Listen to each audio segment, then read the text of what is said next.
Good afternoon and welcome. We're going to get underway.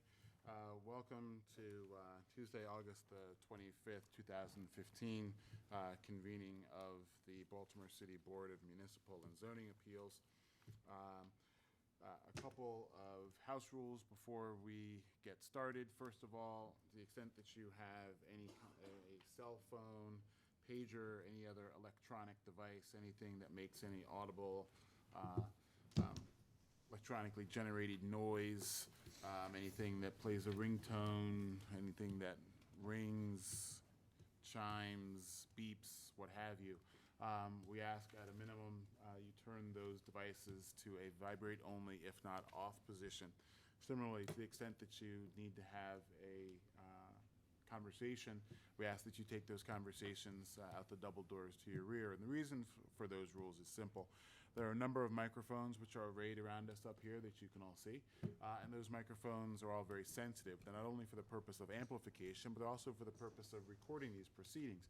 And cell phones, pagers, and the like, as well as conversations, don't just interrupt the general conduct of these proceedings, but they also interrupt the recording of these proceedings. In the same vein, those of you who are forward of the wall, turn around and can see there are 3 video cameras mounted on the wall behind you, and there are 2 video cameras mounted on the walls behind us. And these proceedings are being recorded on video for broadcast on the city's Charm TV cable access channel. Comes on right after Wayne's World. So we ask that you please not disrupt that process as well with cell phones, pagers, or conversations. We will be voting at the end of the day, and you're certainly more than welcome to stick around and enjoy a civics lesson if you so choose. But if you have other plans for what is a splendid late summer afternoon, that's entirely understandable. And you can call into the zoning board office and find out how we ruled in the morning. And I'll read this number off a couple of times if you want to take out pen and paper. Take this number down. The number for the zoning board office is 410-396-4301. Again, that's 410-396-4301. You will, however, need to wait until you receive the formal written outcome of your case, and that should be forthcoming in about 3 to 4 weeks. We certainly ask that you, well, you won't be able to pull your permit until you get that approval, and we certainly ask that you not build in the city of Baltimore without first obtaining proper permits. If you have not already done so, if you're here in opposition to any case on our docket today, we ask that you please sign in on our sign-in sheet. It's being held up there by Mr. French. And the sign-in sheet is for the purpose of letting us know not just which cases generally have opposition, but also allows us to know who needs to receive those aforementioned written notices I just talked about. Additionally, if your case is postponed or if there are any other developments in your case, we need to know how to contact you, since you're an interested person in the case, to let you know of those developments. So please get your name down on the sign-in sheet so that we can know how to reach you about your case. The procedure for when the cases are called, if you're the appellant, you'll come forward and you'll stand to my left or your right. The opposition, if any, will stand to our right or your left. Once everyone's up here, we'll get you sworn in.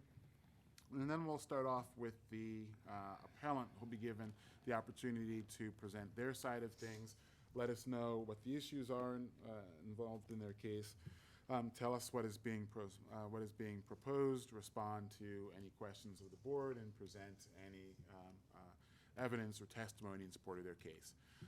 Once they've concluded, we'll then turn to the opposition, if any, who'll be given the opportunity to present their side of things.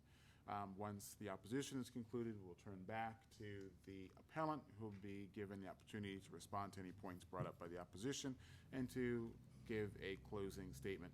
We won't be going back and forth, keeping folks here into the evening unnecessarily. You'll note there are a number of folks here. We need to try to get through all of our cases as expeditiously as we can after giving each case its due consideration. We will generally be hearing the cases in the order in which they appear on our docket after we first deal with some preliminary issues. First, we have some postponements today. First, 2014-538. This is the rear of 2213 through 15 East Pratt Street. You, Mr. Olds? Sir. Okay, and we got a request for a postponement in this case. We understand that there's some agreement that's in the works and the parties have asked for more time. Okay, this case has been pending for a while, so we want to give you enough time to work out whatever the resolution is going to be. Sure.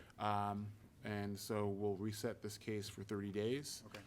So you can hopefully get your issues resolved in that amount of time. And if you're not, the case is gonna be set for that time. So if you're not prepared to go forward at that point, then we're just gonna have to dismiss the case at that time. Okay?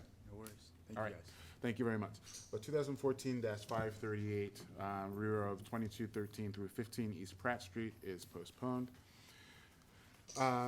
2015-250, 1009 South, well, no, that's not right. 2015-258, 4017 through 19 Eastern Avenue, James Glanville.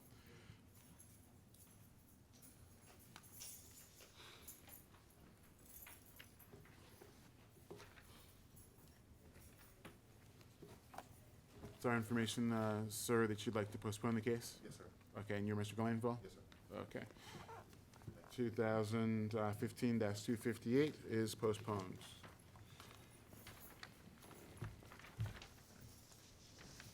All right.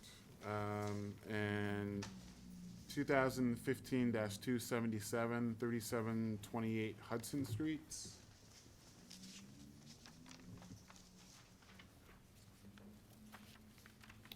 Hi, good afternoon. I understand that there's a postponement request in this case. We've spoken, and as I understand it, the reason is there was some issue with some concerns that were raised by the planning department with regard to the appeal. We'd seen those same issues, but we were going to, we had this in our consent docket, and we have, basically, what we had in mind was, as I understand it, you need to draw up some new plans to show the extension being within the 25% limitation. And so we were going to approve it on a consent basis, conditioned upon you supplying those revised drawings showing the change. So if that's fine with you, we can do this on our consent agenda, which is coming up next, and we can get into it then. Okay, I think we'd do that then. Okay, have a seat, and we'll get you in soon. Okay, next up are the cases on our consent agenda, and the consent agenda consists of cases where the zoning board staff has reviewed the files and determined that there's sufficient information to approve these appeals. We're gonna call the consent cases together as a group, so try to stay in the order in which you're called. Once everyone is up here, we'll get you sworn in, and then you'll be given the opportunity to offer any information you would like to have added to supplement the record, and there may be conditions that you're offered on a consent basis at that time. 2015-2221, 1704 Utah Place, Affinity Reservoir Hill, LLC, care of John Diacolis. Yes, sir. All right, you'll stand right there. Next is 2015-250, 1009 Southeast Avenue, AB Associates, care of Nate Prettle. Next will be 2015-259, 900 South Vagley Street, JSV Investments LLC, care of Juwan Lee. Next will be 2015-260, 1041 and 1043 Hillen Street, McAnthony Thompson.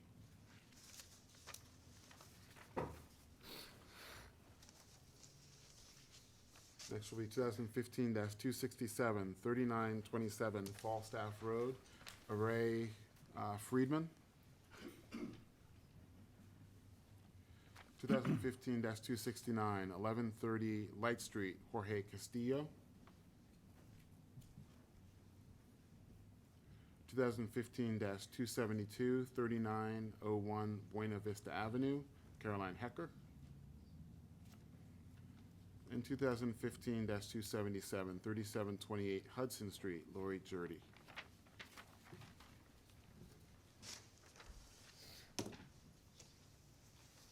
I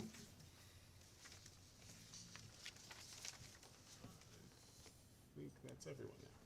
Okay, if you all can raise your hands and be sworn, please. Do you swear or affirm the testimony that you're about to give in this hearing will be the truth, the whole truth, and nothing but the truth? I do. Yes. Okay, first case, 2015-221, 1704 Utah Place, Infinity Reservoir Hill LLC, care of John Diacolis. Yes, sir. You're Mr. Diacolis? Yes, sir. All right, Mr. Diacolis, we have this an application to house 7 dwelling units at the premises, is that correct? Yes, sir. All right, and do we have anything from the planning department? Mr. French? Yes, thank you. Martin French for the Baltimore City Planning Department. The Department of Planning recommends approval of this appeal, subject to the applicant receiving a notice to proceed from the Commission for Historical and Architectural Preservation for any exterior alterations that may be required in order to make any of the approved dwelling units habitable. This is because the property is located in the Bolton Hill Historic District. Thank you. Thank you. And Mr. Diacolis, are you amenable to the condition offered by the planning department? Yes, sir. Okay. Was there anything you would like to have added this time to supplement the record? No, sir. Okay. Zoning board staff, having previously reviewed your application, we determined that there's sufficient information to approve the appeal. Thanks. Thank Good you luck. very much. Okay. Next up, 2015-250, 1009 Southeast Avenue, AB Associates, care of Nate Prettle. Afternoon, Mr. Prettle. We have this application to construct a second-floor rear addition with second-floor rear deck. Is that correct? That's correct. Okay. Mr. French for the planning department. Planning Department has no comment on this application. Thank you. Thank you. And Mr. Prettle, was there anything you would like to offer at this time to supplement the record? Yes, there is, actually. We have a last-minute agreement. I have here Andrew Duval's the property owner, and the developer, Mr. Graham Johnson, is the adjacent neighbor. Yeah, we've been discussing different options for the past month or so, and this is an agreement signed about half an hour ago to make some changes to the plans that you guys have in your file. We obviously didn't have time to update them according to this, but we will be submitting probably in the next couple days revised plans that reflect this agreement. And I don't know if Mr. Johnson, do you have anything to add? Nope, we're in agreement. Dana, my wife, and I are on board. Okay. All right, we will incorporate this agreement into our decision, and then when you've got revised plans, just as I'm reviewing this kind of quickly, it looks like you're not really changing anything as far, at least not substantively, about what's being proposed. Correct. Just you're just sort of moving the dimensions around a little bit. It's reducing the size a little bit, basically to give room for maintenance between his second floor rear addition and our proposed addition. Okay. All right, anything further? No. All right. Zoning board staff, having previously reviewed the application, we determined that there is sufficient information to approve the appeal. Thanks, good luck. Thank you. Next, 2015-259, 900 South Vaguely Street, JSV Investments LLC, care of Juwan Lee. Hello. Afternoon, Mr. Lee. We have this as an application to construct a second-floor overhanging rear addition. Is that correct? Yes. Okay. Mr. French, anything from the planning department? Planning Department has no comment on this application. Thank you. All right. And Mr. Lee, was there anything you would like to add at this time to supplement the record? No. All right. Zoning board staff, having previously reviewed your application, we determined there is sufficient information to approve your appeal. Thank you. Thank you. Good luck. Thank you. Next, 2015-260, 1041 and 1043 Hillen Street, McAnthony Thompson. Yes. Afternoon, Mr. Thompson. We have this as an application to consolidate the lots and use the second floor as a tattoo studio with accessory tattoo items for sale. Is that correct? Yes. Okay. And we also, as we understand it, you're going to be consolidating these lots? I actually, when I looked into it, the only way to consolidate it was to, there's a lien on the property. So until the lien is finished being paid for, they won't be able to consolidate it. But what I did was, it's actually 2 separate units, and I'm actually only going to be on one side. Okay. because what our concern here was that the consolidation was gonna be necessary in order to, grant your appeal, just given, I think that there were some issues with regard to the square footage that would be necessary, is that correct, Mr. Baumgartner? I believe so. It may be possible if the appellant can pick which property, Yes. and then we'd have to reevaluate per that property, On- whatever his in- request might be. Under Baltimore City, it actually is under two separate lots. Mm-hmm. And, I'll be doing tattoos on the second floor of lot 26, if I can, Okay, so which, is that 1,041 or 43? 41. 41?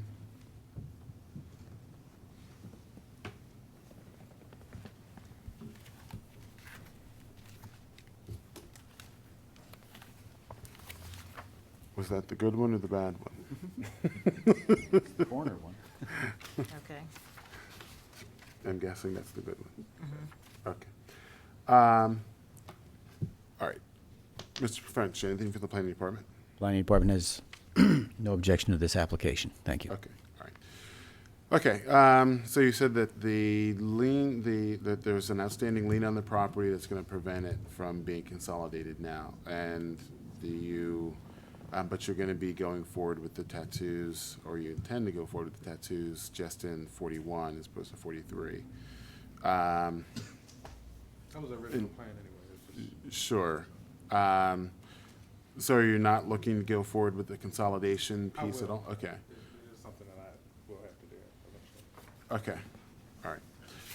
Okay, I think we're gonna have to sort of work with it a little bit as far as how we write it up, but, and also look at the dimensions of the property, make sure that I guess to confirm that the square footage works, which our preliminary information is that it will.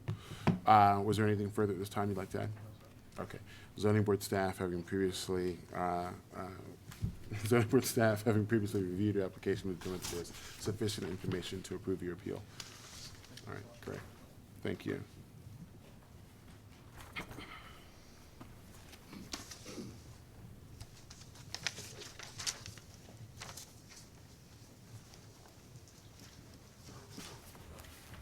All right. Next, 2015-267, 3927 Falstaff Road, Array Friedman? Yes. Okay. And Mr. Friedman, we have this as an application to construct a one-story rear addition on the property, is that correct? That's correct. Okay. Mr. French, anything for the planning department? Planning Department has no comment on this application. Thank you. Okay. And Mr. Friedman, was there anything further you'd like to add to stop on the record? Yes. I have letters from the neighbors on all sides of the property and a map of the area showing all the additions, neighboring properties.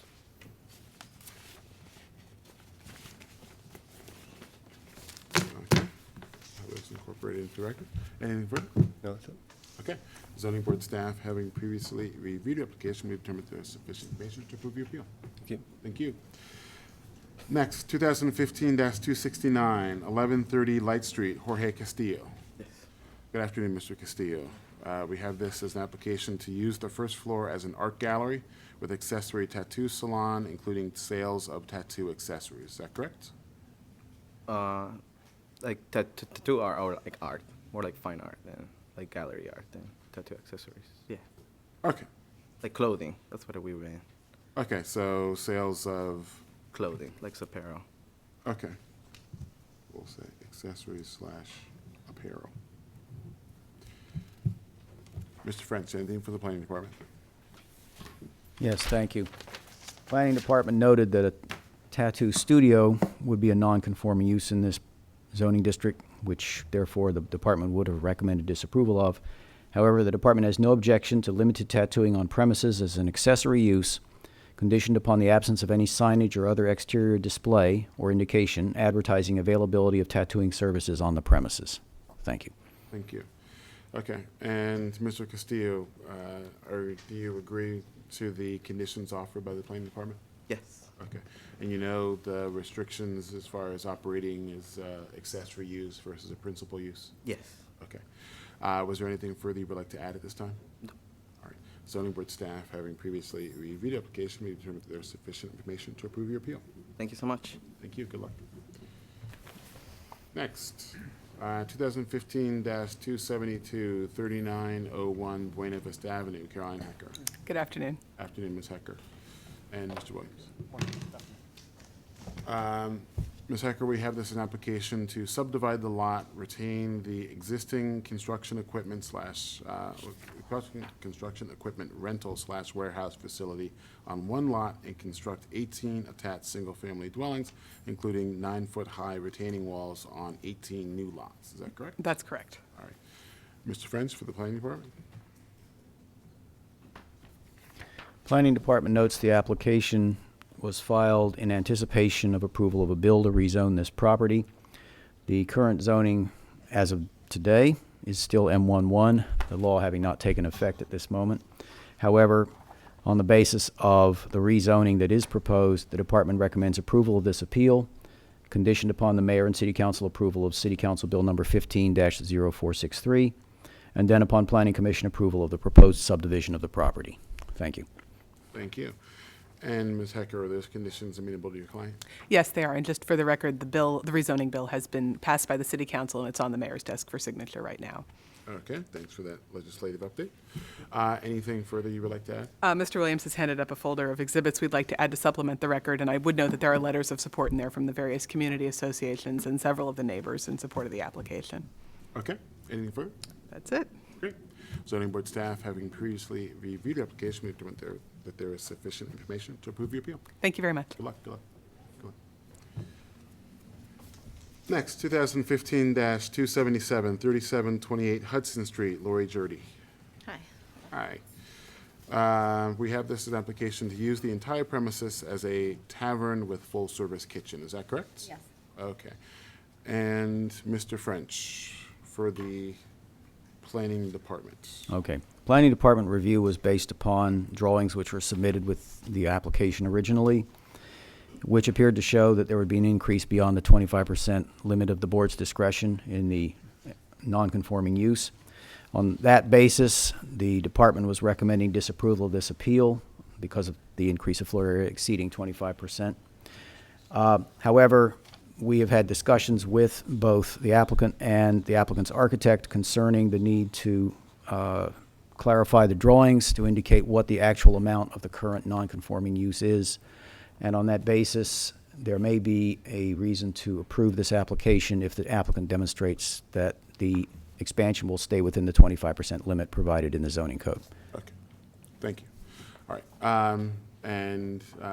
Ms. Jurdy, you understand the comments made by the planning department and the conditions offered there. Yes. And as we had preliminarily discussed previously, what the board's position is that we're prepared to approve the appeal on a consent basis, conditioned upon supplying the new drawings that have been requested by the planning department, showing what the exact dimensions are of the non-conforming use, and then B, showing that the expansion will be no greater than the 25% maximum provided under the zoning code. So the sooner you are able to supply those drawings, the easier it'll make everything run. But our approval would be conditioned on you showing supplying those revised drawings. Okay. Okay. And you're amenable to that? Yeah, yes. Okay. Was there anything further you'd like to add to supplement the record at this time? Do you need my letters of support from my neighbors and? Sure, we'll take this. Thank you. Anything further? Nope. Nope. Great. Zoning board staff, having previously reviewed the application, we determined that there is sufficient information to approve the appeal. Thank you. Good luck.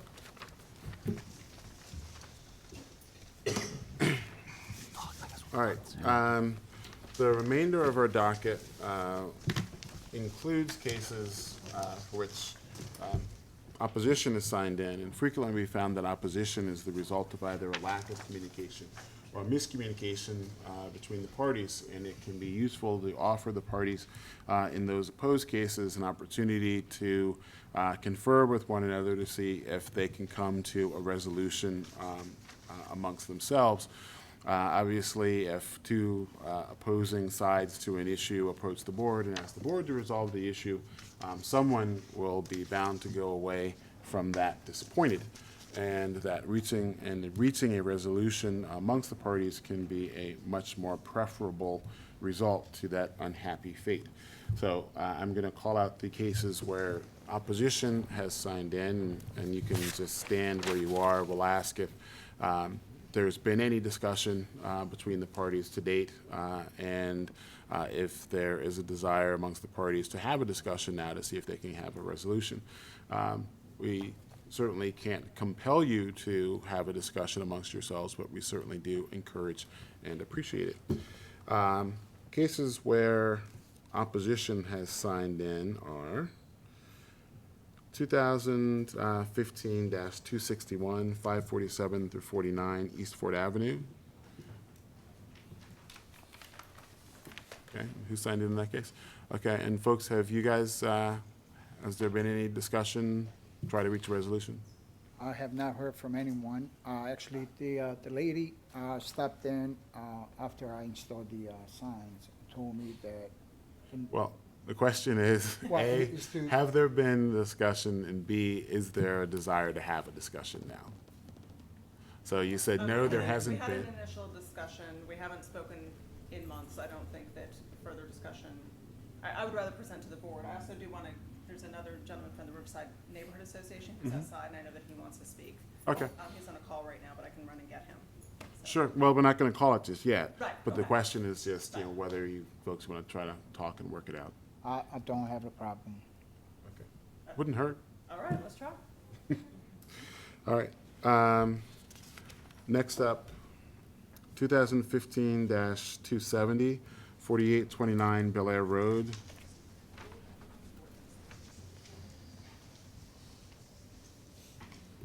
Okay, and folks, has there been any discussion, try to reach a resolution? No?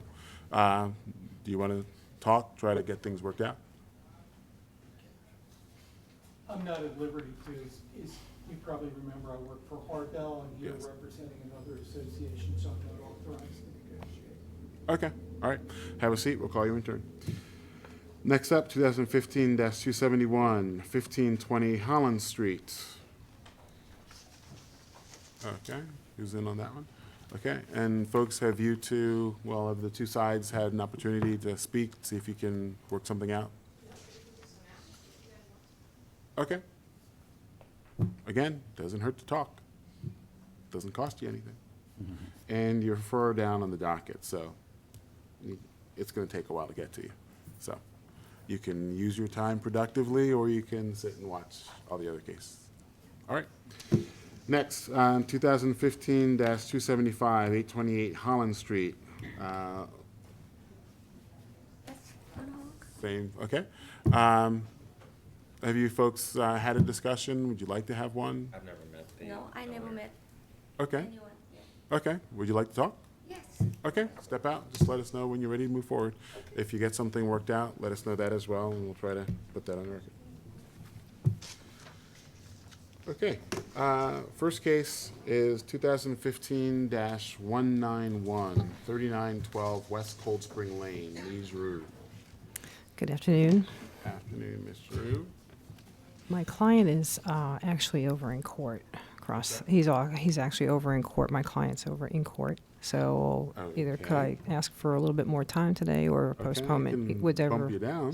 Okay, Okay, that'd be we'll fine. let everybody else play through, and if he Great. gets here before we get to the end. Okay, If not, postpone. Okay, thank you very Okay. much. next, 2015-206, 6300 through 08 York Road, Tim Markwart.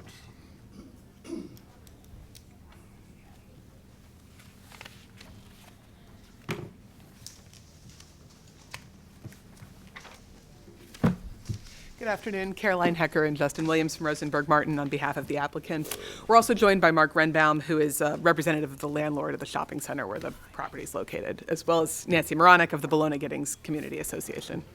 Afternoon, all. All right, and Ms. Hecker, we have this as application to add outdoor table service, 8 tables, 24 seats, as accessory to a proposed restaurant use be new construction onto an existing shopping center. Is that correct? Yes, that's correct. The proposed restaurant is a Zoe's Kitchen that would be going in at the Giddings Marketplace Shopping Center up on York Road.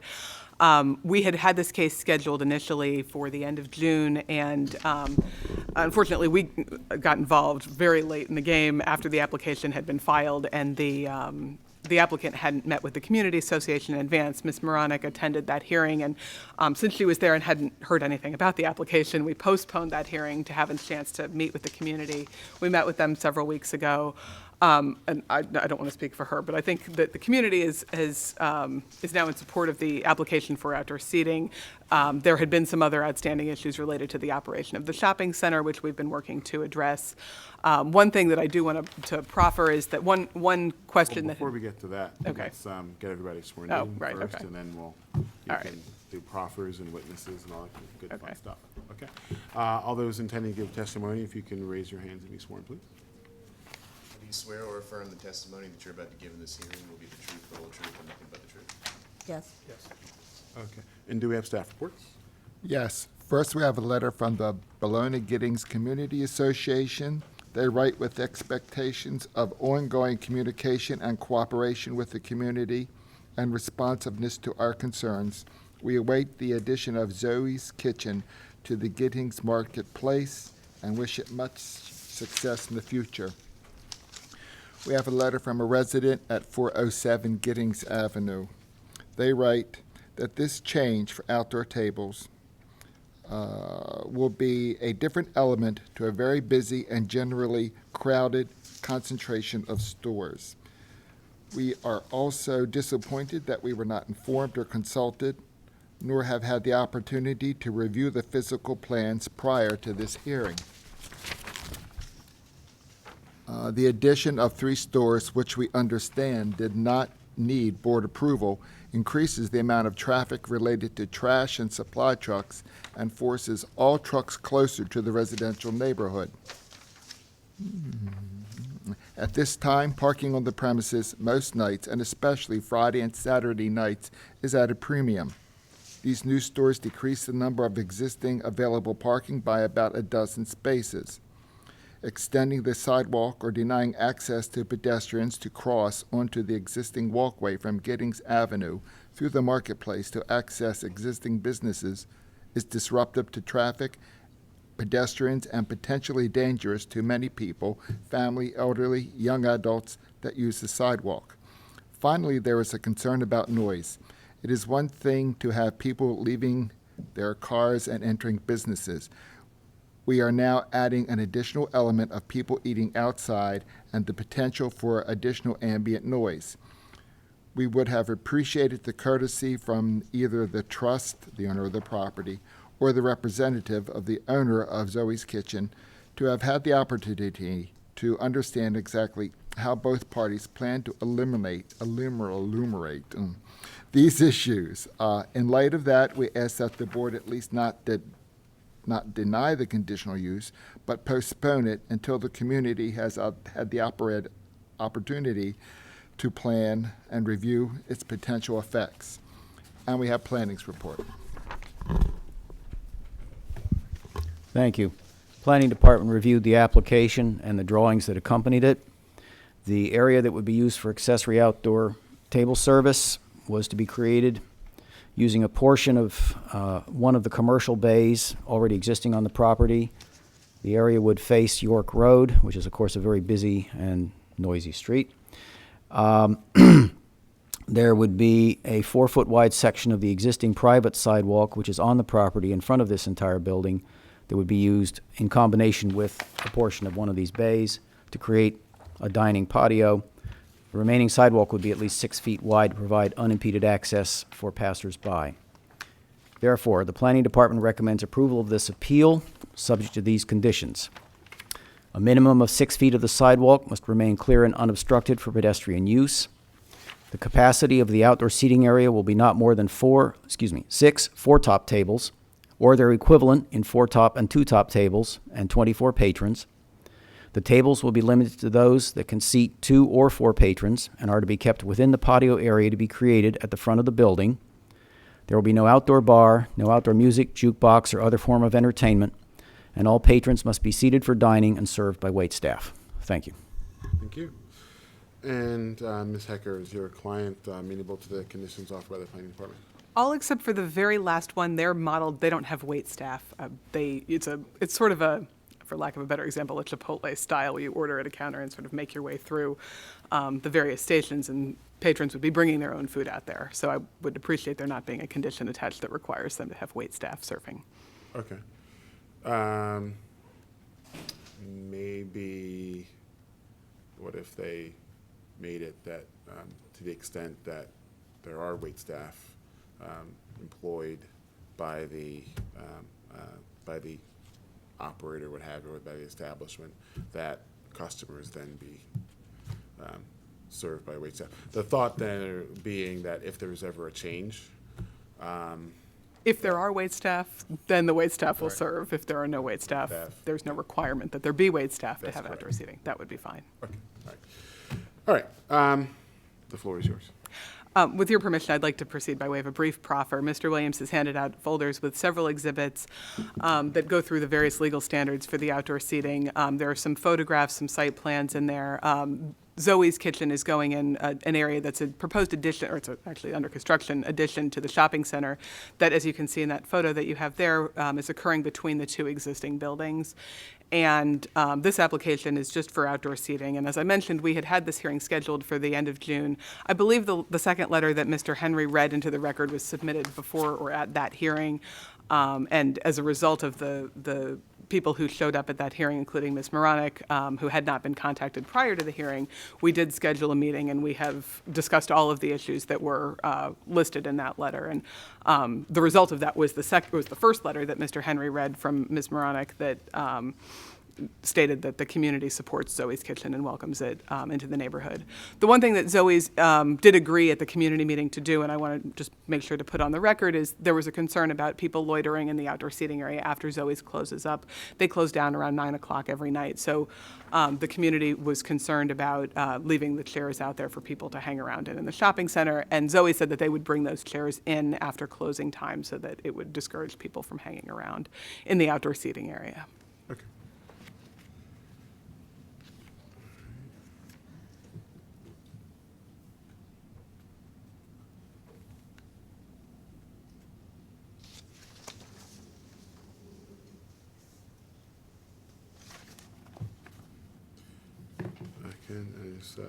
He'll come to you. There's a use agreement that's in here. Would you like that incorporated into our?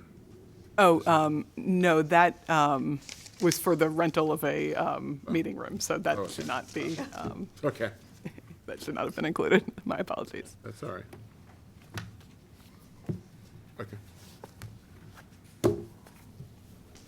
I think Ms. Moronic would. Hi, I'm Nancy Moronic, president of the Bologna Giddings Community Association, and we are very concerned about the possibility of loitering taking place after hours at Zoe's Kitchen, and so I would like that the chairs have to be brought in to be part of the condition. And we are also concerned about trash, especially because I wasn't real clear on whether the people were going to be seated and the wait staff come out and take orders, or whether they were going to be dealing with them at all. But if there's not going to be any wait staff coming out, then trash is going to be left on the tables and so forth. And so we're concerned that that be contained and not be blowing about the parking lot and so forth.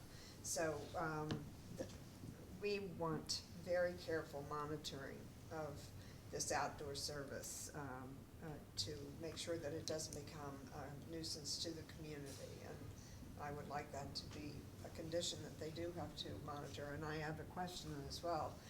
This is an application for conditional use, and so if it does become a nuisance to the community, is it possible that the conditional use could be rescinded? Okay. On the first couple of things, first of all, Ms. Hecker, would your client be amenable to the condition that that the I guess that the chairs have to be brought in after close, and that the outdoor dining area, that there be reasonable efforts made to keep the area clean and. And they have every intention of keeping the area clean. It's in their interest as well, and I don't think that they would have any problem with that. Okay, all right. As far as the conditional use, we would be, well, our decision goes with the property, so it's not like something that comes up for a renewal or something like that. So once it is granted, it's granted.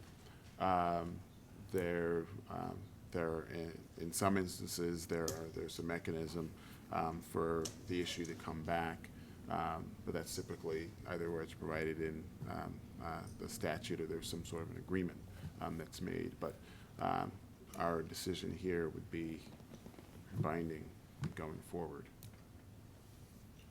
And we hope that they will live up to the reputation that they say that they have elsewhere, of being a very community-minded restaurant. And I would. of course, we'll expect the manager of the shopping center itself to carefully monitor this as well. I'm going to imagine a couple of things. That it's going to, as Mr. Hecker said, that since this area would be out of doors, it would be the most readily available way for potential customers to be exposed to the business, and so I'm going to imagine it's going to be in their interest to keep that area appearing nice and inviting, clean, so that people aren't turned off by a sort of trashy area. And second, since this is within a larger shopping center, I'm going to imagine that there's some kind of requirement within their agreement with the property owner that they also maintain and clean the premises and keep it up to a certain standard, because the other businesses that are there don't want to be negatively impacted by trash and an uninviting environment being created by another operator, which then creates a headache for the owner. So I think that both of those things are going to create interests to keep things in the way that you're speaking about. Thank you. Well, we have met with them, and we have, I think we have worked out the concerns of Mr. Ariana's letter. Okay. He was in attendance at the meeting, but certainly those are all part of our concerns for the future. Okay. Was there anything further at this time? No, that's it from us. Thank you very much. Thank you all.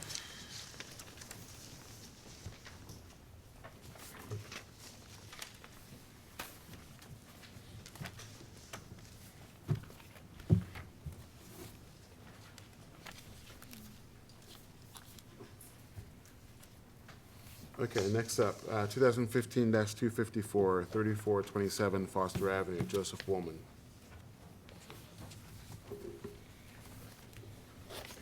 Good afternoon, Mr. Chairman, members of the board. Afternoon, Mr. Woolman. We have this an application to house 4 dwelling units as a multiple-family attached dwelling at the premise. Is that correct?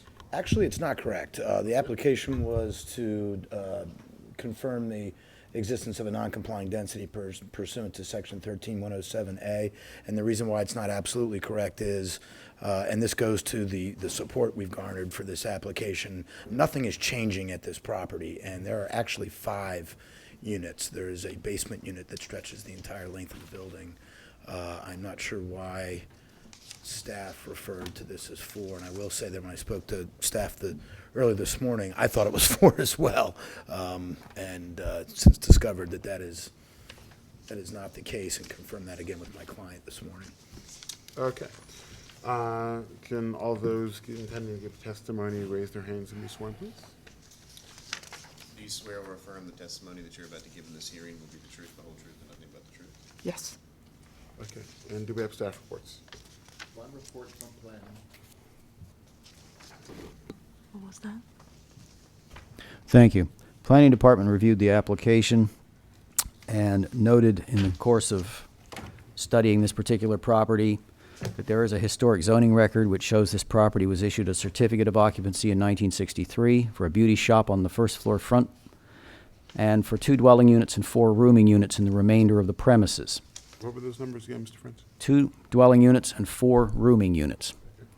There was no record available to the planning staff indicating when the non-conforming commercial use was discontinued or abandoned and converted to residential use, nor when the rooming units were converted into an additional dwelling unit.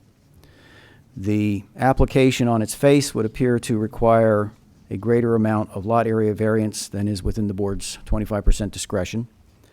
However, the past use as 2 dwelling units and 4 rooming units creates a credit against this particular requirement, which if in fact has been continuing since then, would not require a lot area variance to be granted.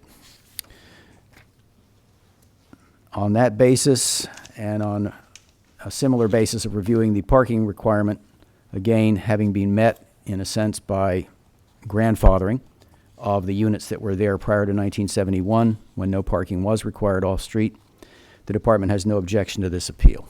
Thank you. Okay. Mr. Woolman? Thank you, Mr. Chairman. If it pleases the board, I'll attempt to proffer the majority of our testimony in this matter.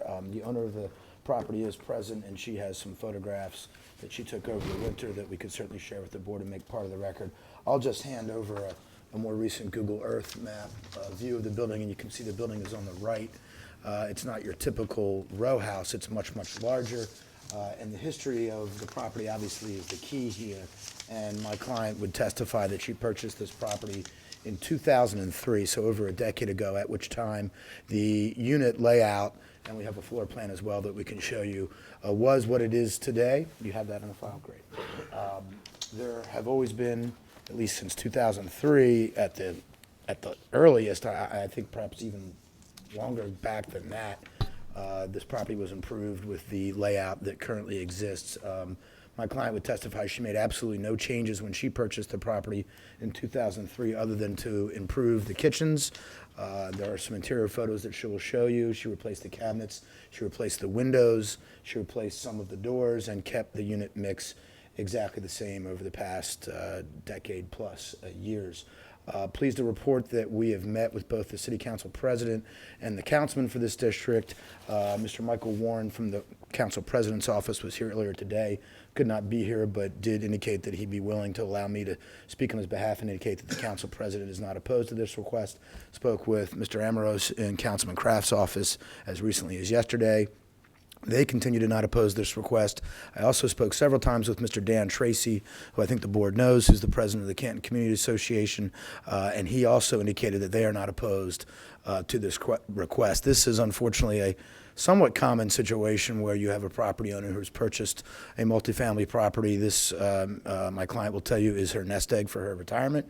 She is a nurse at Johns Hopkins, and she has been registering this property every year. I would introduce copies of the property registrations, as well as has been paying for 5 units the lead paint fees associated with being the multi-unit property landlord.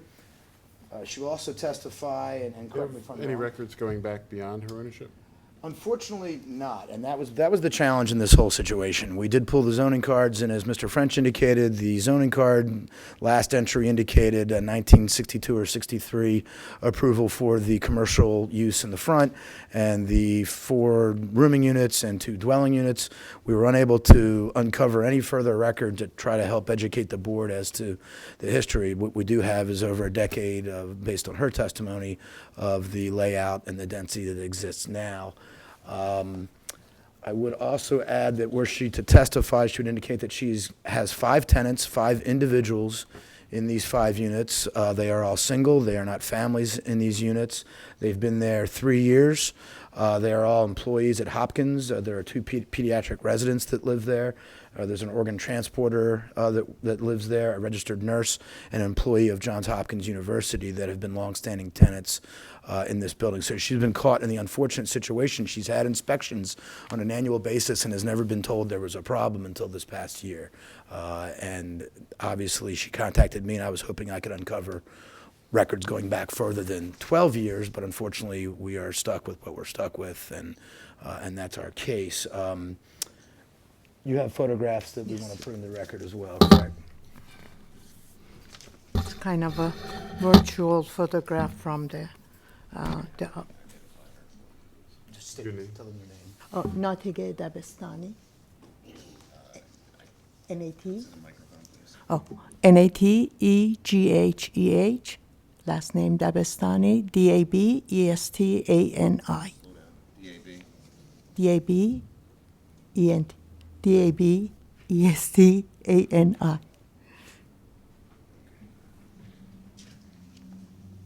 And ma'am, these were taken this winter, is that correct? Correct. I mean, you can even see the snow right in the front yard. And my understanding is the interior photographs are of one of the 4 units that are on the first and second floor, correct? Correct. And all 4 of those units are laid out the same way, is that correct? I kind of made the virtual as much as I could possibly, and every year, inspector, they came, no one told me any different until this year, one inspector.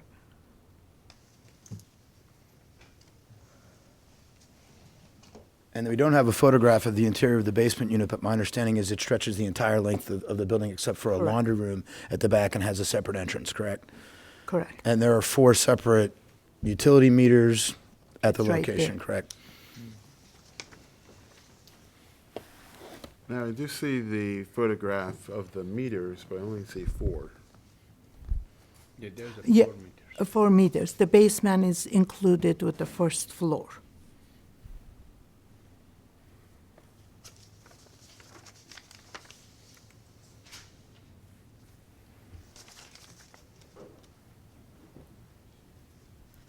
So the basement and the first floor are metered together? Together. They're one of the single apartments. Only, Oh, she's the only oh, one. I'm speaking. sorry. If you would, we'll need your name, sir. My name is Sina Igani, I'm her brother, I'm sorry, I Okay, apologize. if you could step forward and speak into the microphone and spell your name. Sina Igani, S-I-N-A-I-G-H-A-N-I.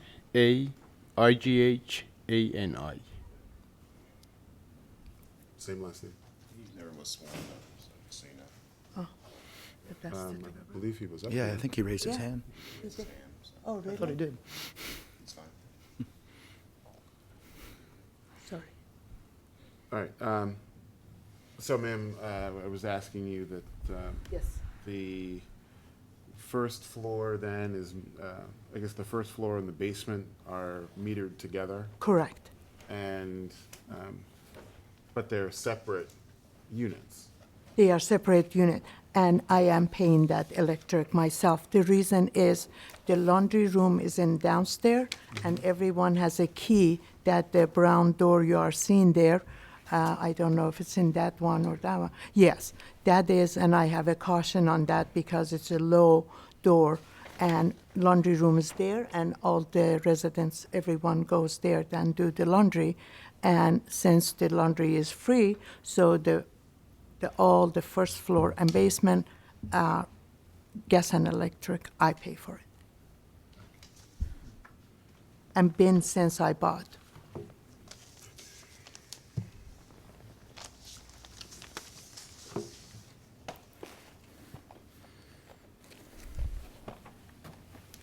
Who did you buy it from? It was an old lady, her name was Ida, but that was, they took after, and she had, these people were there, but then they took her to nursing home. And I was a nurse, I was taking care of her. Okay.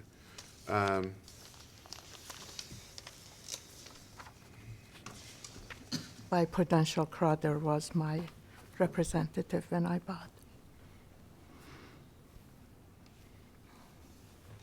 And Mr. Woolman, was there any examination of land records to say, I see that the case in 63 was by a Mr. Ruggiero? Was that, I guess, how close in the chain of title was, or was that person even in the chain of title? Well, to be perfectly frank, we did not conduct full title work in the case. Gotcha.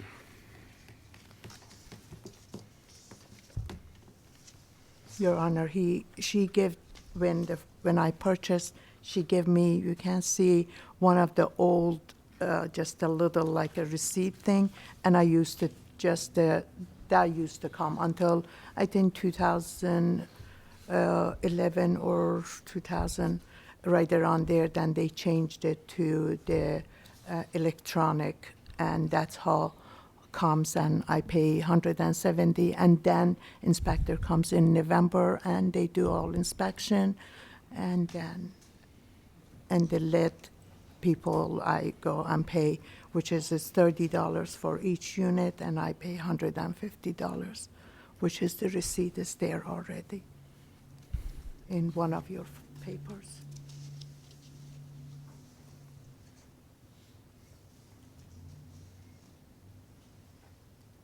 And I personally did not know anything until this year, this gentleman inspector told me. Because every year they were coming and checking, so I was thinking everything is fine.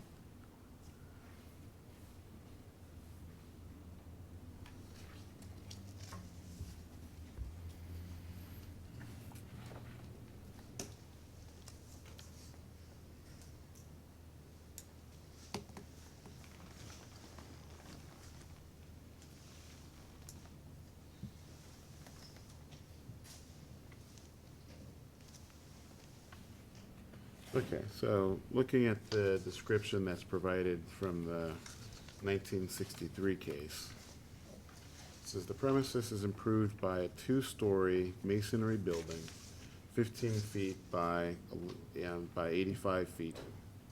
The first floor front is a vacant store. The rear portion of the basement and the first floor rear are used for one apartment. The second floor front for 4 roomers, the second floor rear for 1 apartment. It's proposed to use the first floor front, the vacant store, for a beauty shop. I never saw beauty shop there.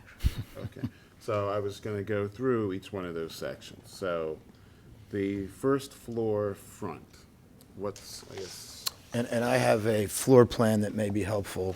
Yeah, right. Yeah, it has a small copy there, but the big copy of it is.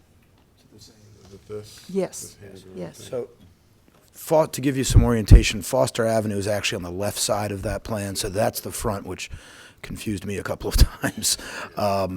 The front first floor where the beauty shop would have been is one of the apartment units that was depicted in the photographs. They are laid out the same way, the exception being the unit in the front on the first floor and the unit on the front on the second floor are 2-bedroom units. You can see that they're laid out identically. To the rear on the first floor and the second floor are the 1-bedroom units, which are also laid out identically as far as kitchens, et cetera. The basement, which stretches back to the laundry room entrance, which is a longer footprint, if you will, than the other units, is the 5th unit. Okay. Now, looking at the drawing, okay, I see what this is. Okay, so what's written up here as first floor, is this actually the basement?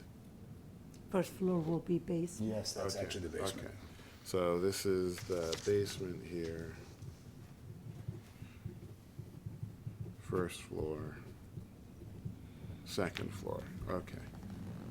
So in that first floor front, looks like One room. one dwelling unit with 2 bedrooms. Correct.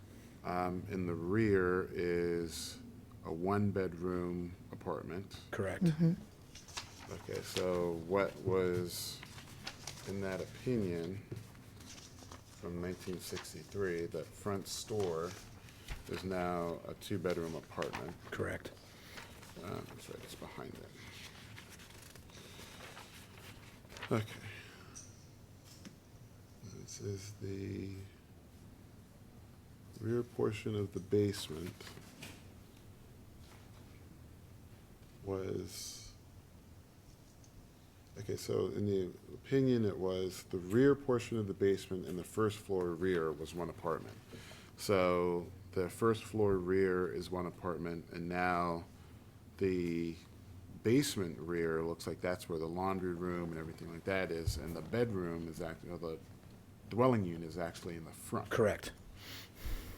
Okay, and then the second floor no longer has the 4 rooming units in one apartment, but rather it's, 2 units laid out the exact same way as the first floor. yes, with 3 bedrooms, all told. Correct. Okay. So in terms of number of beds, you could actually make the argument it's been Yes, decreased. I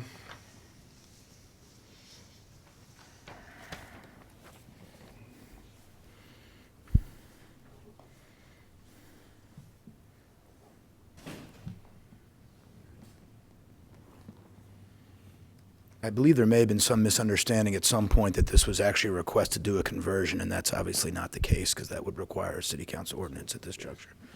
I did not touch except windows we changed. Some of the doors, the brown doors are the original one. The white doors, we changed it because the windows were wooden windows and old and for the heat. And a carpet and then kitchen cabinet because they were old. All right, any questions? No? All right, thank you. Thank you very much. Thank you.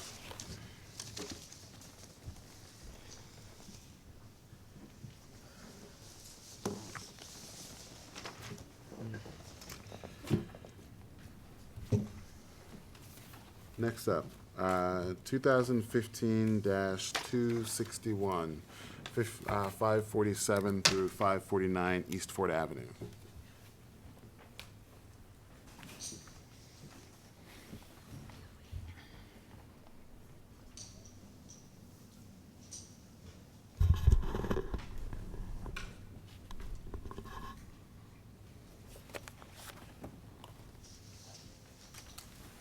Good afternoon. Okay, I'm going to be recusing myself from this case. So I will turn the proceedings over to Mr. Bonaventure. Hi. How are you? Hi there. Good. Good. And this is 2015-261, and you're John Giorgatis? Yes, sir. Can you state your names, please? State your name, please. Me? Yes, Oh, sorry. my name is John Perret. Hey, ma'am. My name is Bonnie Hamalainen. Okay, let's get everybody sworn in. Raise your right hands, please. Do you swear or affirm the testimony that you're about to give in this hearing will be the truth, the whole truth, and nothing but the truth? I do. I do. Okay. Do we have any staff reports? Yes, first we have a letter from a resident at 707 East Fort Avenue. They write that they support small businesses in the community. However, the addition of the LED sign, such as it was done outside the 547 East Fort Avenue liquor store a few months ago, was an overtly intrusive commercialization for what is a primarily residential neighborhood, and far from being inviting, had the opposite effect on many. Additionally, granting this appeal would set a precedent for other small businesses in the area to follow suit, which would alter the character of the neighborhood drastically. And then we have planning's report. Thank you. Planning Department reviewed this application, noted this property is in a B2 zone, which is a commercial zone, that this property is a liquor store, packaged goods store, and also contains a multiple family attached dwelling, which are also permitted uses. The LED sign conversion is something which, if it is not in violation of Section 11-405 of the zoning code, can be permitted.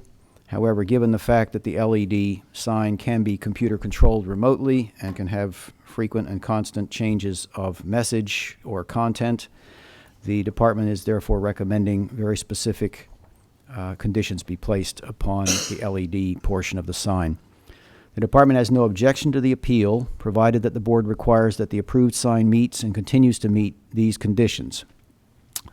that the top of the new wall-mounted signs will not be placed at a height exceeding the level of the bottom of the cornice of the existing structure formerly known as 549 East Ford Avenue, and will not contain an area greater than 18 square feet on each block face, that the entire face of each sign is approved for alteration to a light-emitting diode or LED screen, that this alteration must be installed in a single step, and that the LED sign adheres to the operational limits or other conditions that may be imposed by the board, that the performance of the LED sign conforms to all of the requirements of sections 11205 and 11405 of the zoning code by having a minimum dwell or uninterrupted display of message or image time of 10 seconds, that it will not increase the area of the existing sign, that it will not increase the degree of illumination, and that it will not have any flashing, blinking, fluctuating, or otherwise animated light, that the LED screen will not have animations, movie clips, and or sound elements,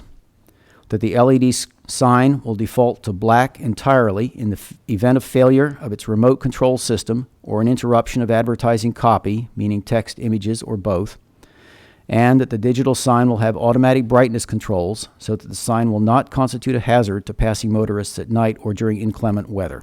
Thank you. Thank you. All right, why don't you tell us a little bit about the sign? Okay, it's two LED signs. The one is on the side of the building, the one is in the front of the building. The store was open 3 years ago. Lack of business, put the signs up. As soon as I put them up, the some neighborhood association actually took it up and, came down and told me that was inappropriate. It's not a business district. It's too bright. It's, they wanted me to take them down. And I asked that the gentleman actually came out, trying to talk to him. He says, well, I'm just the recreation person. They told me to tell you this, and that's it. That's the last I heard from the neighborhood association. After that, it called the liquor board on me about 3 times. As I told, this is the president of the neighborhood association. And I just told Mr. John about this. I don't know if he was aware of it. And they had the zoning came out. They issued me a ticket. I took care of that already. And I took it up on myself to shut the signs down, turn them off. Before I turned them off, actually the lady, she's a neighbor, 2 blocks down. She came in and told me about it. Said, okay, what I did, I took the brightness, I took it all the way down, it's minimum that I could. Then, the inspectors will come in, the liquor board is getting called in every day. So I got tired of dealing with it, so I just shut them down and waiting for you guys to make a decision. Okay, how big are the signs? It's a 3 by 2. Okay. And did you understand the conditions that Mr. French? Yes, sir, I did. Would you be, if we were to approve this? Very flexible. Would you be agreeable to those conditions? Very flexible. Or would you be agreeable? Yes. Okay, okay. All right, anything else? I know it's got LED signs all over the neighborhood, and I don't see why we can't get them. All right. Let's hear from the opposition.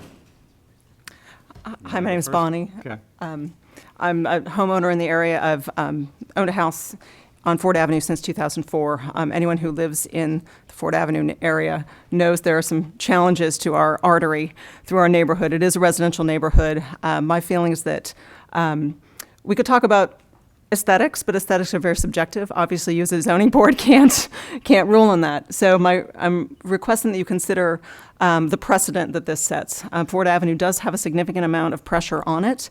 There are a number of small businesses there. I support small businesses. I eat and drink in the city and buy goods and services. Having a movable LED digital sign that has rotating messages, LED by its nature is, you can turn the brightness down, but it's still a high contrast sign situation. And when you have rotating messages that are advertising 24 packs of Bud Light, to me, is not really appropriate for that kind of mixed-use residential commercial zone. Yes, it may be zoned commercial, but it is still primarily residential neighborhood. And I do. My partner and I really wish that the value of our home can be maintained, and we are concerned about the precedent that this establishes. Thanks for hearing me. Thank you. Sir? All right, my name is John Perret. I'm the president of the Riverside Neighborhood Association. Thank you for letting me comment today. I did send a letter. I didn't hear it at the beginning, so do I. Do you have my letter, or does that? Do you have a copy? I brought a whole bunch of copies. All right, so I'll submit my copy for the record from the Riverside Neighborhood Association. These are the Summarize that if you would like. copies for the record. So we oppose the two signs for three reasons. First, that it's a traffic hazard. One of the signs lines up so that it's a backdrop to a traffic light as you're coming. If you're traveling south on Jackson, the signs interfere with the traffic light, and so that is a traffic hazard. So that's a concern. This is an area where there's a lot of runners, a lot of bicycle riders, a lot of blind people, including myself. I work at the National Federation of the Blind. We're nearby, and we don't need pedestrians unable to see or competing with the traffic light and other things at this particular intersection at Fort and Jackson. Next, it simply was put up in disregard of the zoning of the area. And third, it really is inconsistent with the historic nature of the Federal Hill Riverside neighborhood.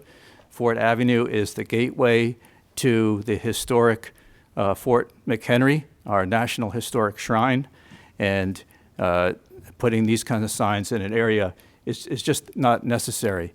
So we as the neighborhood, this facility is in our boundaries.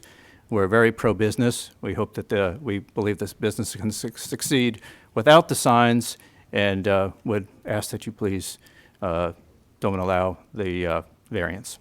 Let me ask you to expand on your second point, that it was, I forget the exact words you used, that it was, I'll paraphrase, contrary to zoning. Can you tell me why you believe that? The original zoning issued a statement that it was not consistent, and that's my understanding of why he's doing the appeal. Okay. All right. Mr. French, section 11405, how does that square with the planning department's conditions?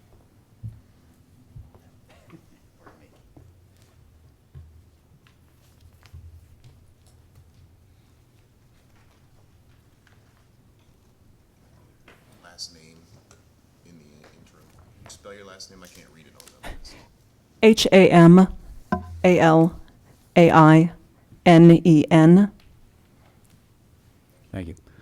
The section 11405 specifically prohibits flashing, blinking, fluctuating, or otherwise animated light. The LED sign face, if it is kept displaying a single image or a single copy, or both, for a specific period of time, is basically a fixed illuminated sign. In that sense, it is essentially equivalent to a standard illuminated box sign. However, an LED obviously can be changed very quickly, unlike a sign panel over interior lighting. And an LED can be controlled by a computer, which does give the ability to do things like Magnavision screens. And therefore, the conditions the planning department is proposing, which are conditions which we have asked this board to impose in similar situations concerning both billboards, outdoor advertising signs, and other on-premises signs, business signs, would require a dwell time, which means the image displayed or the copy displayed or both must stay in place, unmoving, for a minimum period of time. We recommend a 10-second dwell time as a minimum. Obviously, the person installing the sign can have the dwell time last as long as he wishes, but no less than 10 seconds. Secondly, when the dwell time is over and the next image or text or copy or both are going to be displayed, there must be an instantaneous change. There cannot be a gradual fade out, fade in type of thing, wiping and other types of animation that are used. And those are the things that LED signs are capable of showing if the computer controlling them is programmed to make them show that. Therefore, we are recommending the requirements that we have on the basis of assuring compliance with Section 11-405. That is the whole reason that we created these recommendations.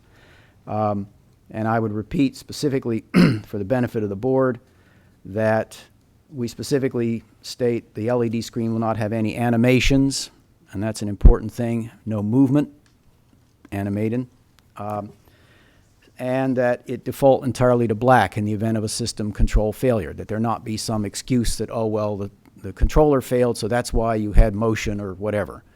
And we believe if these conditions are enforced properly, if necessary, and certainly adhered to by the installer, the company which installs the sign, and the controller for it, then there should be no problem with having this sign treated as any other illuminated business sign in a business zone.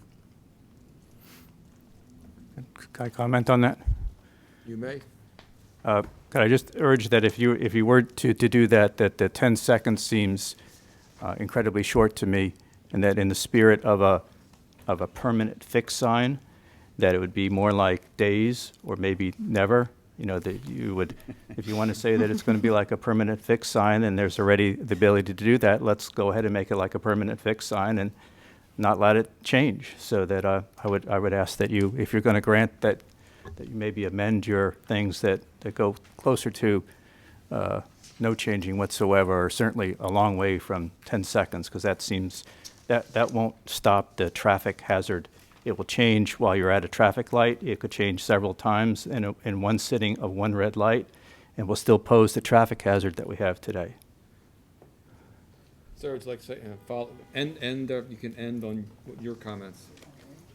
Well, on his building, he's got a billboard that it's LED, and I have actually took a picture of it. Down the street, there was another LED sign, which I'm very flexible. They're not flexible at all.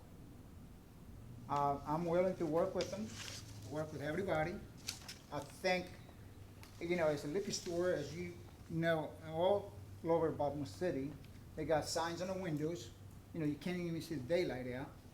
And I think what I did, it matches the neighborhood image.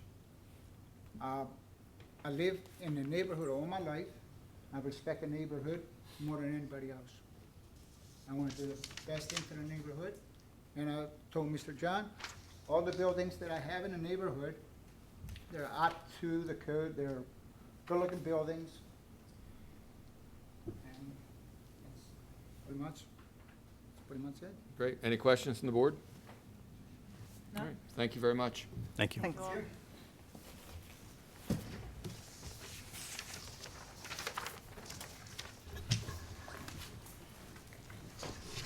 Okay, next up is 2015-262, 148 South East Avenue, La Prada LLC, care of Corey LaPrade.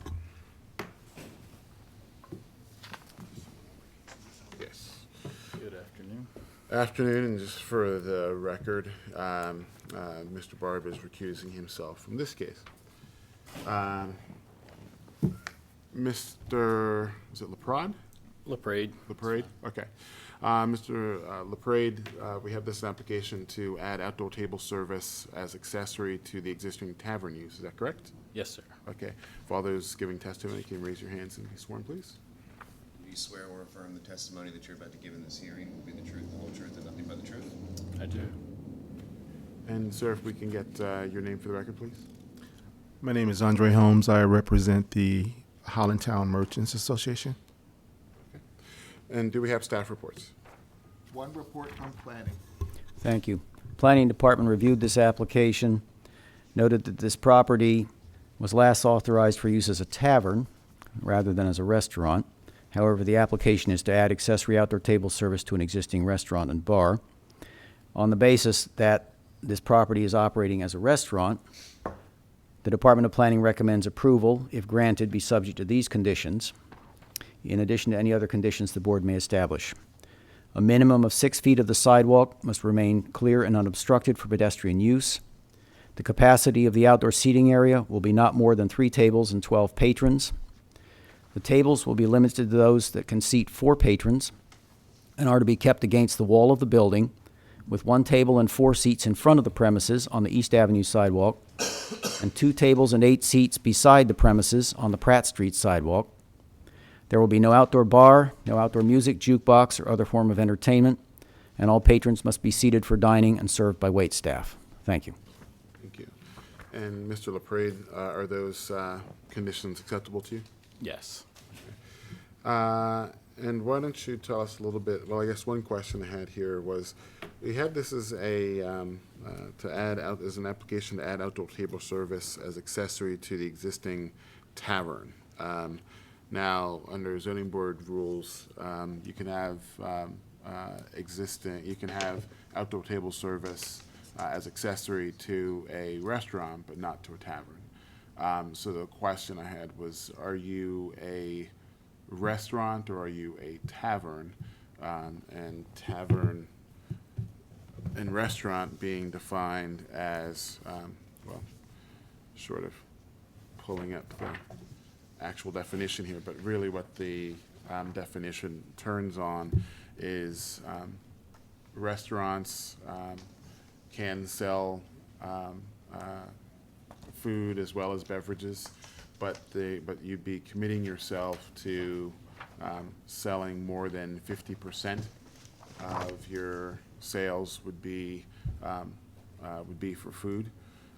Taverns can sell their devoted primarily to selling alcoholic beverages for consumption and may or may not serve food. So it really turns on how much alcohol you're looking to serve. As tavern, you can selling alcohol is your primary focus, and as a restaurant, selling food is your primary focus. And you can't, and so there's you can't be one or the other. You have to, well, you can't be one and the other. You have to be one or the other, but not both. Sure. So which one do you want? At this point, we are probably 25% food. I'd love to get closer to that 50% mark. It's a great profit center. So we've actually continue to revamp the menu to get more food service. And my belief is that the food or the tables will actually add to the food consumption because we will make a mandatory food purchase for outdoor seating. Okay. If you elect to be a restaurant, it would be a condition of your approval that you have that 50, and you maintain that more than 50% requirement there. So by electing to be a restaurant, you have to abide by that, or you would then be in violation of your permit. Or if you would like a little bit more time to sort of flesh out things, you can hold off on it for right now. That would mean that you wouldn't be able to move forward with the outdoor table service right now. But then again, you are sort of past the outdoor dining, well, getting close to the end of the outdoor dining service part of the year. But the choice is yours. Sure.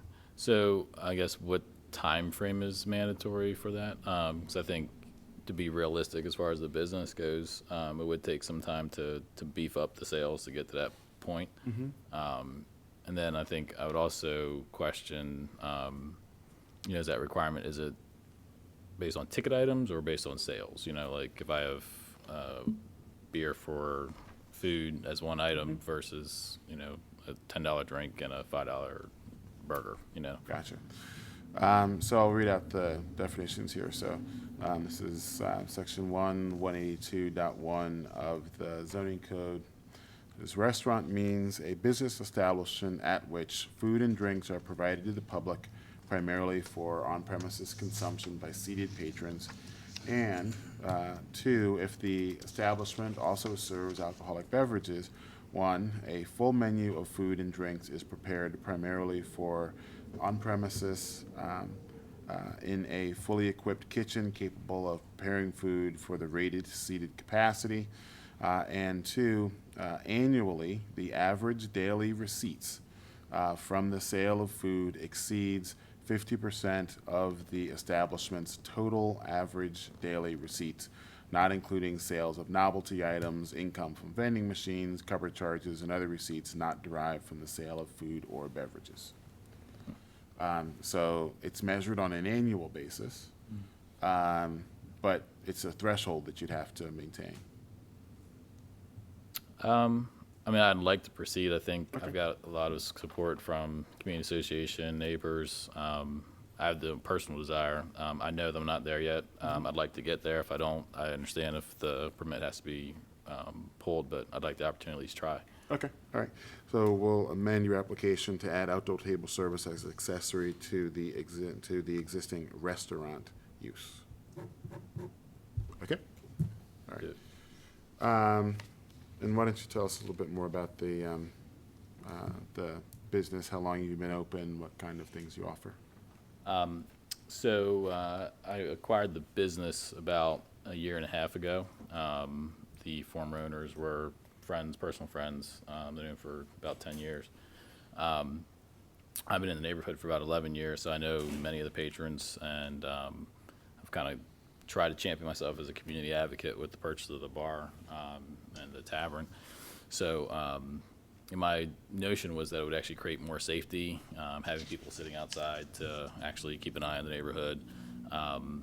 In addition, it'll create places where people can have pets, and we have a lot of dog walkers. We're next to Patterson Park, so there's been a lot of requests for outdoor seating from neighbors, as well as the neighborhood association. So I'm a bit of a people pleaser, so a lot of it's to serve the community more than myself. Obviously, as a business owner, I do want to increase profits and make money. So the vision was to keep the place one where older, not older necessarily, but patrons who've been coming for years could continue to come, as well as make it inviting for younger professionals who are moving into the neighborhood.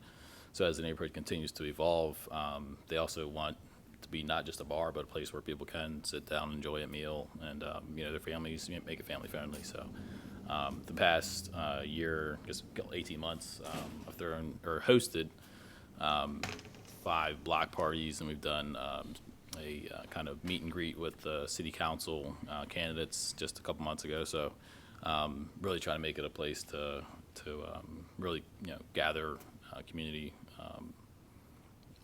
socialization, if you will. I don't know if it's a good time for this, but I do have a letter from the Highlandtown Community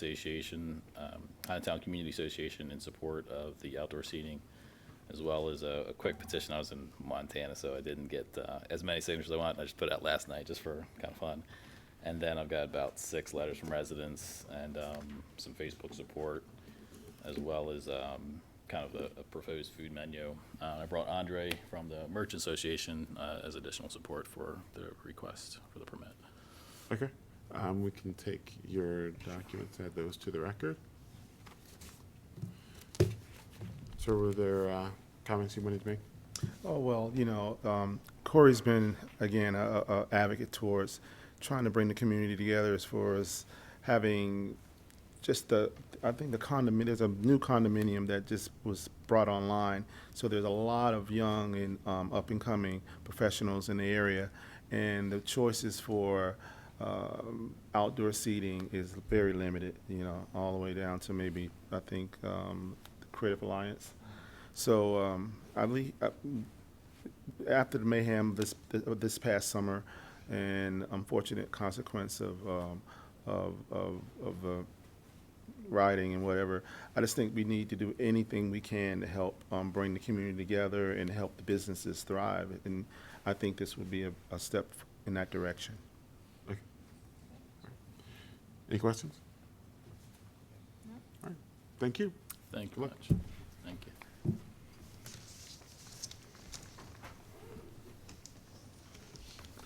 Next, 2015-263, 3623 Springdale Avenue, Nathaniel Green. Good afternoon, Mr. Chairman. Afternoon, Mr. Board. Green. We have this application to house 3 dwelling units as multiple family detached dwellings in the premise. Is that correct? That's correct, sir. All right. If you can raise your hand and be sworn, please. Do you swear or affirm the testimony that you're about to give in this hearing will be the truth, the whole truth, and nothing but the truth? I do. All right. Do we have staff reports? Flood report from planning. Thank you. Planning Department reviewed this application, noted that this property is in an R2 zone in which there is a requirement for a lot area of 7,300 square feet per dwelling unit. This particular lot contains approximately 7,500 square feet. The property may have been converted prior to 1971 to 3 dwelling units. However, it has been subject to a vacant building notice since 2011, and there is a provision in the code that if there is a discontinuation or abandonment for a continuous period of at least 2 years, the conditional use approval, conditional use conversion approval automatically lapses and is void. The requirement, therefore, that would be imposed upon this particular use would be to meet the lot area requirement for conversion of a single-family dwelling to a multiple-family dwelling. And on that basis, the calculation that Planning Department staff made was that the amount of variance required would be 95%, which is far in excess of the maximum of 25% lot area variance that is allowed by the zoning code as the board's authority. Therefore, the Department of Planning recommends disapproval of this appeal because the amount of lot area variance required for approval of a conditional use conversion of this property to multiple family dwelling use exceeds the board's discretionary authority provided in the zoning code. Thank you. And was that 95% or 59%? We had 59. My apologies. That's okay. Okay. Mr. Green, I'm going to imagine that none of that was a surprise to you. No, sir. No, sir. Actually, the property is vacant as a result of a fire. I have some photos here to show you the current condition of the property. My client purchased, the fire was in 2011. The previous owners chose to sell the property once they got the insurance and everything squared away. So it took some time, and the property was vacant, and they had to find a sale for it. But it's never been used for anything other than the 3 units. It was that way prior to 71. What we're seeking to do is try to reinstate the previous use, continue the 3 dwelling units, reinstate the previously grandfathered in variances such that the property can be used for that purpose. The current owner purchased the property in April of this year. She took possession in April of this year. She brought it as 3 units. She immediately went to the city. The city gave her a permit to begin work on the property. The permit cost her in excess of $1,000. They also required her to register the property as 3 dwelling units, and she ended up having to pay $205 in back fees for registration as well. So the property is currently registered as 3 dwelling units. And the fees are up to date since April. Now, the vacant house notice that was issued in 2011 after the fire was abated this year, and they reissued it in July of this year to the current owner. So she's only had vacant house notice since July of this year, and it came as a shock to her, especially in light of the city allowing her to spend money on permits and registration. The city actually did some work. They just repaved the alley, so she's going to end up having to pay a portion of the cost for the repaving of the alley. And I went past there the other day and looked, and they've already started dumping again. You can see, and that's not neighborhood trash. Those are box springs, mattresses, furniture dumped in the rear of her building. She has a 2-car garage just sitting out there. In the photos I gave you earlier, if you look on the front lawn, you can see she had dumpsters. She had 2 dumpsters actually there because that was part of her permit that she had obtained to begin to work on the building. So she got a permit to reconstruct that to 3 units? No. No. They gave her, she applied for it. What they did was they lined through the work that would have pertained to 3 units and just allowed her to do the work that would have had to be done regardless to the use. And a lot of it was just cleaning up and gutting. Oh, that type of work. Yeah, interior demo, cleaning up the property, this type thing. Okay. So once she found out, and then they sent her A vacant house notice. She was cited, and then they cited her for the dumping, and so she was a little perturbed. I did talk to the Forest Park Neighborhood Association. I attended their meeting 10 days ago. They are very anxious to see the property cleaned up. It's an eyesore in the neighborhood. Most of the other buildings in that block are still multifamily, and that's creating a problem, as you can see, with the dumping, and that was one of their big issues at the meeting, that it was a lot of dumping going on.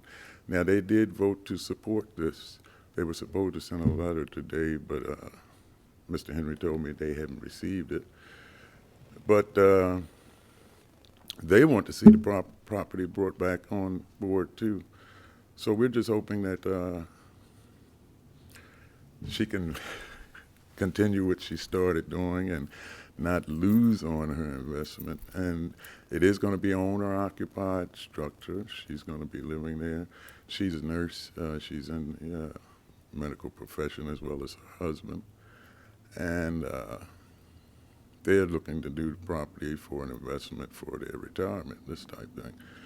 So the community is definitely on board with them. It's what it's been all these years. It's not out of character with the neighborhood. Everything else in that is 2 and 3 dwelling units in that block. She was under the impression that it was still capable of being 3, and when she went to the city, them allowing her to spend the money and pull permits didn't give her any reason to believe otherwise. She didn't find out until after the fact. And now she's hoping she can salvage her investment.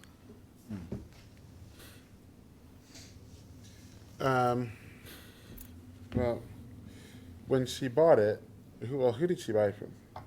I believe it was a private owner. It was a cash transaction. That's why there was no requirement to verify the zoning. So once she had put the money down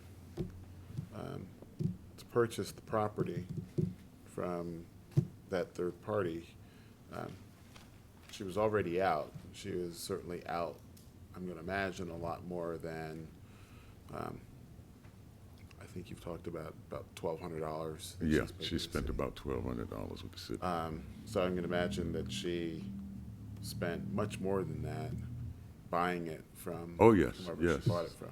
That's correct. So the loss to the city is a fraction of what she's already at. Yes, but she's gone through significant loss personally herself. I That's understand absolutely that.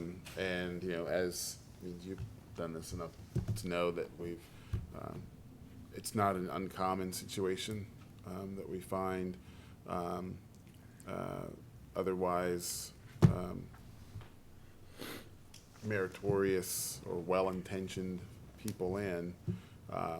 Their ambition gets a little bit out in front of their due diligence. And they find themselves in a hole. But that being said, the board is bound by the code, and here it's sort of the double whammy situation of there's been the abandonment issue, and because I think that it's uncontested that the property, at least since 2011, has been unoccupied, has indeed been unoccupiable. And whatever, it sounds like the former owner just sort of threw their hands up. Dumped it. And dumped it. That's pretty much. And then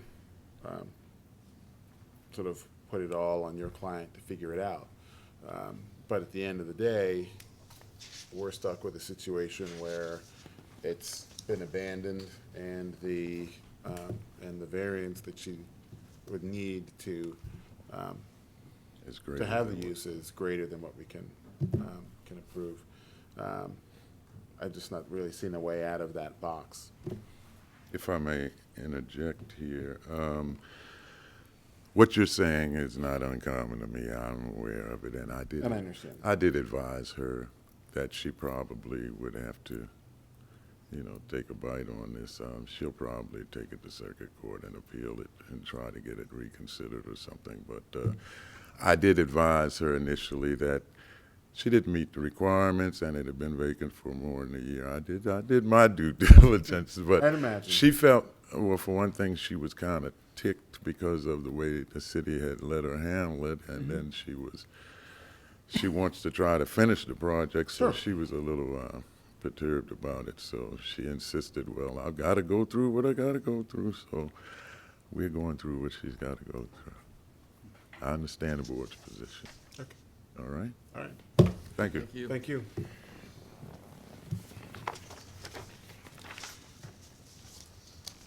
Next, 2015-265, 4012 Main Avenue, William Broadus. Good evening. Good afternoon, sir. Hey, Mr. Broadus? Yes. All right, and Mr. Broadus, we have this in application to subdivide the lot and construct two-story, single-family, semi-detached dwellings on the premises. Is that correct? Yes, sir. All right, would you raise your hand and be sworn, please? Do you swear or affirm the testimony that you're about to give in this hearing will be the truth, the whole truth, and nothing but the truth? Yes, sir. And do we have staff reports?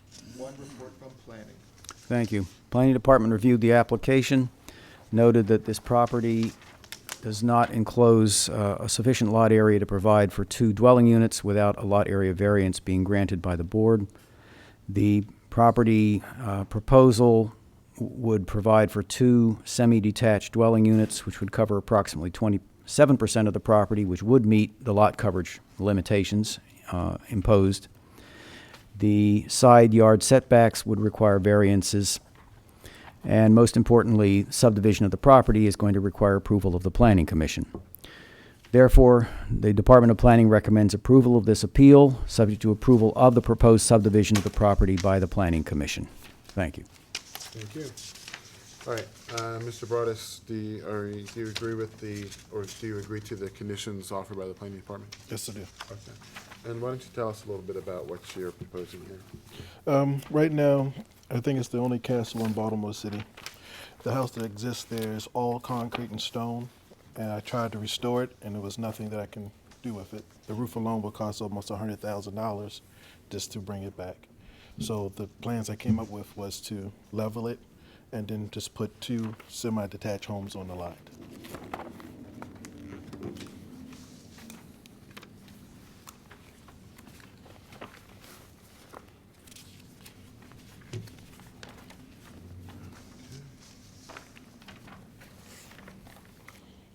I did make copies, but similar to this.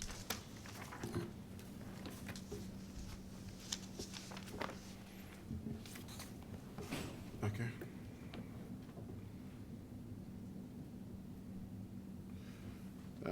Now I've got your, or did you want to incorporate that into the record? If you need it, you can keep it, but Your choice. I've got all of it. Okay.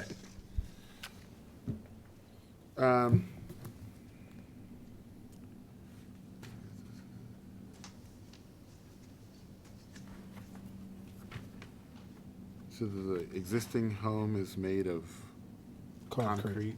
Yes. It used to be a nursing home, and what they did, they moved to Liberty Roadside. That's what all the history I could find out about it. Okay. It used to be 20 rooming house. Kind of came before you before to try to make it apartments, and then stopped before it got denied. And Gotcha. Okay, yeah, I see.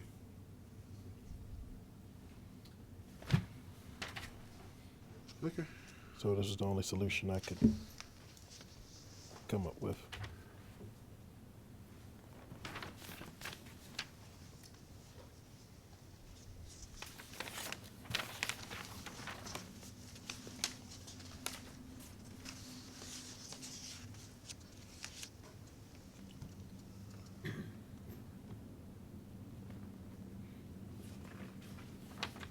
Like there, I guess the design of the house is a little bit different than the others. Yes. Where it looks like this one it's all flat roofs, while the other ones are all pitched. Yes. It's a castle.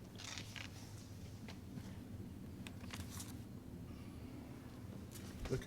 So will the new dwellings have attached garages the way No, your It photograph was, does? it doesn't allow for the garages, but we have parking pads in the back. In the back, okay. All right, so that was gonna be my question too. Yes. You're not showing any parking, but you'll have at least one Yes. space for each unit. The yard is, it's 100 and some feet long. It can hold 2 cars.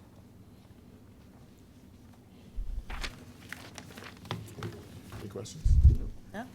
Thank you. Thank you.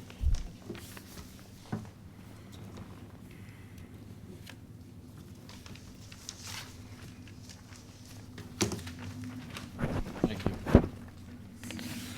Next up, 2015-266, 4415 to 4415 and a half, Park Heights Avenue, Delroy Lewis.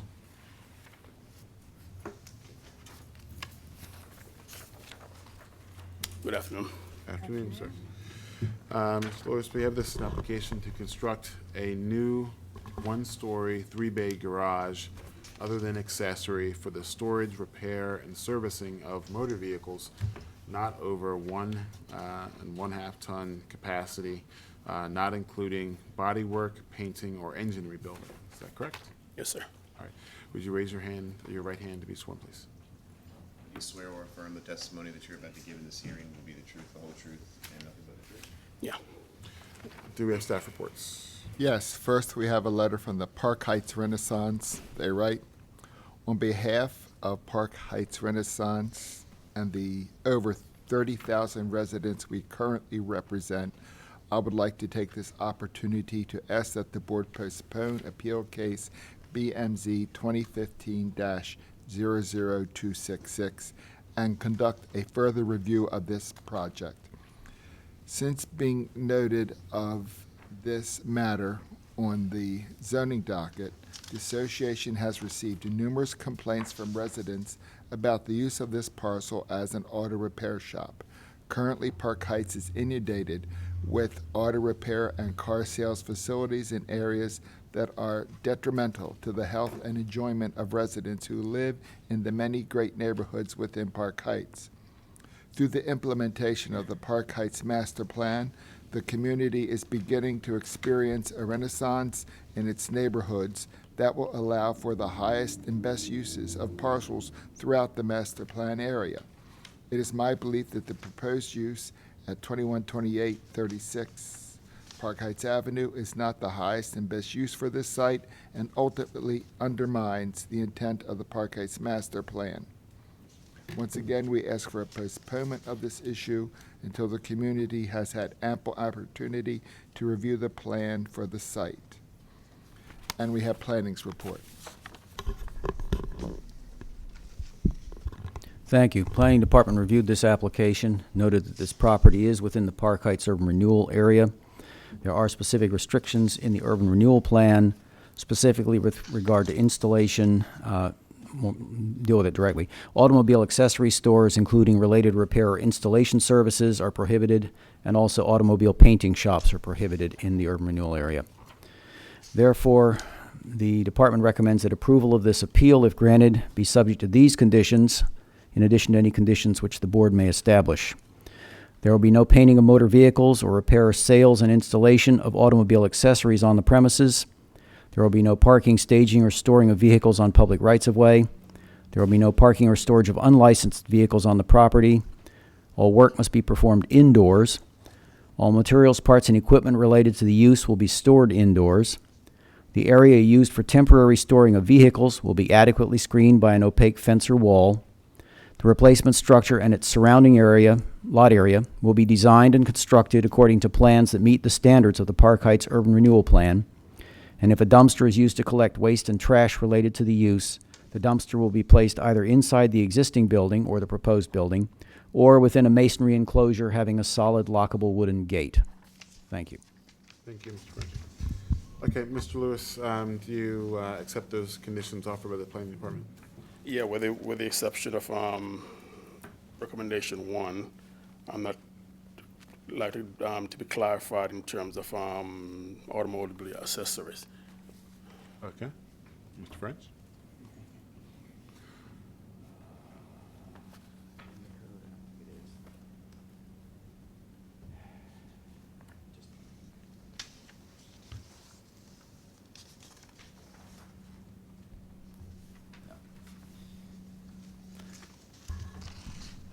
The definition of automobile accessory stores contained in the urban renewal plan is a matter which I didn't bring the urban renewal plan with me in order to consult. However, the applicant is encouraged to meet with the community planner for the Northwest Planning District, who would be happy to go over that with you as far as what that means. And secondarily, the interpretation of what is or isn't automobile accessory installation ultimately would be done by the Zoning Administration Office. So I would defer on behalf of the Planning Department to those two individuals.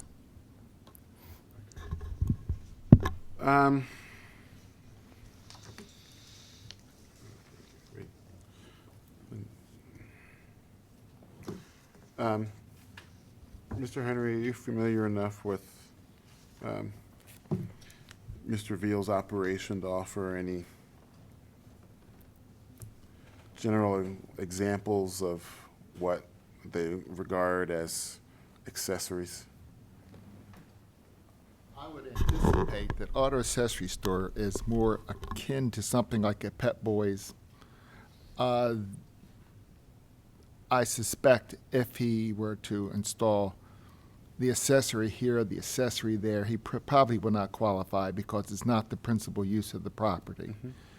The thing that might upset some people might be the installation of sound systems in cars. It depends on what his focus is by accessory.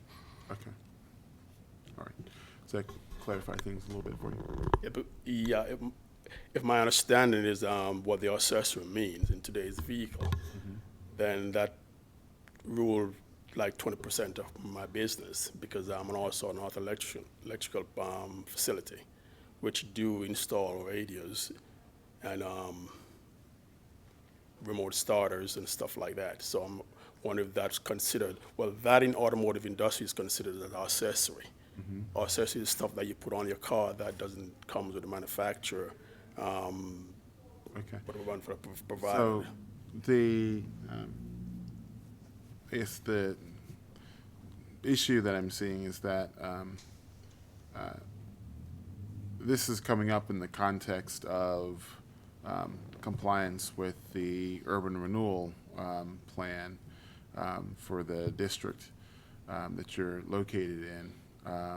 And I think that's, well, from what you're saying, it sounds like it's a significant portion of your, potentially a significant portion of your business, depending upon how the department construes that concept of accessory.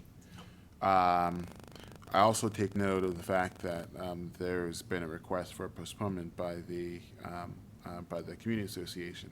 Have you had any opportunity to have any dialogue with them, or? No. No one did oppose. Okay. What what's occurring to me is that it may be beneficial for you to postpone the case so that you can meet with the planner. Do you know who that is, Mr. French? It would be Mary Clapsaddle. Okay. So that you postpone your case so that you could meet with the planner and work out exactly what your operation is, as well as what the department, and particularly the planner for the district, regard as automobile accessories, and try to flesh out a little bit more how that potentially impacts your business, so that you can get some direction from the department as to how this exactly is going to be impacting your business. I'd suggest that during that period of time that you may also want to reach out to the community association to try to smooth things over with them, get them on board with what your business is.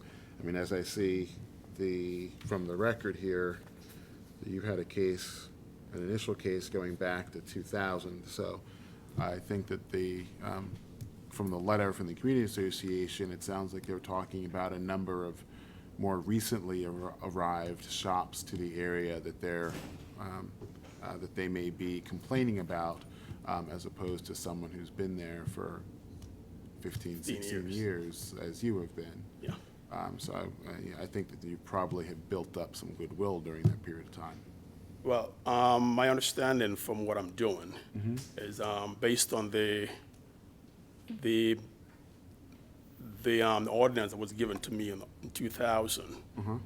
Is the same ordinance that I'm continuing, will continue to do. The only difference is the building itself would be improved, not doing anything extra than what I was doing before or what the ordinance allowed me to do before. So I think it's in terms of what I'm doing, I have kept in accordance with what was stipulated to me.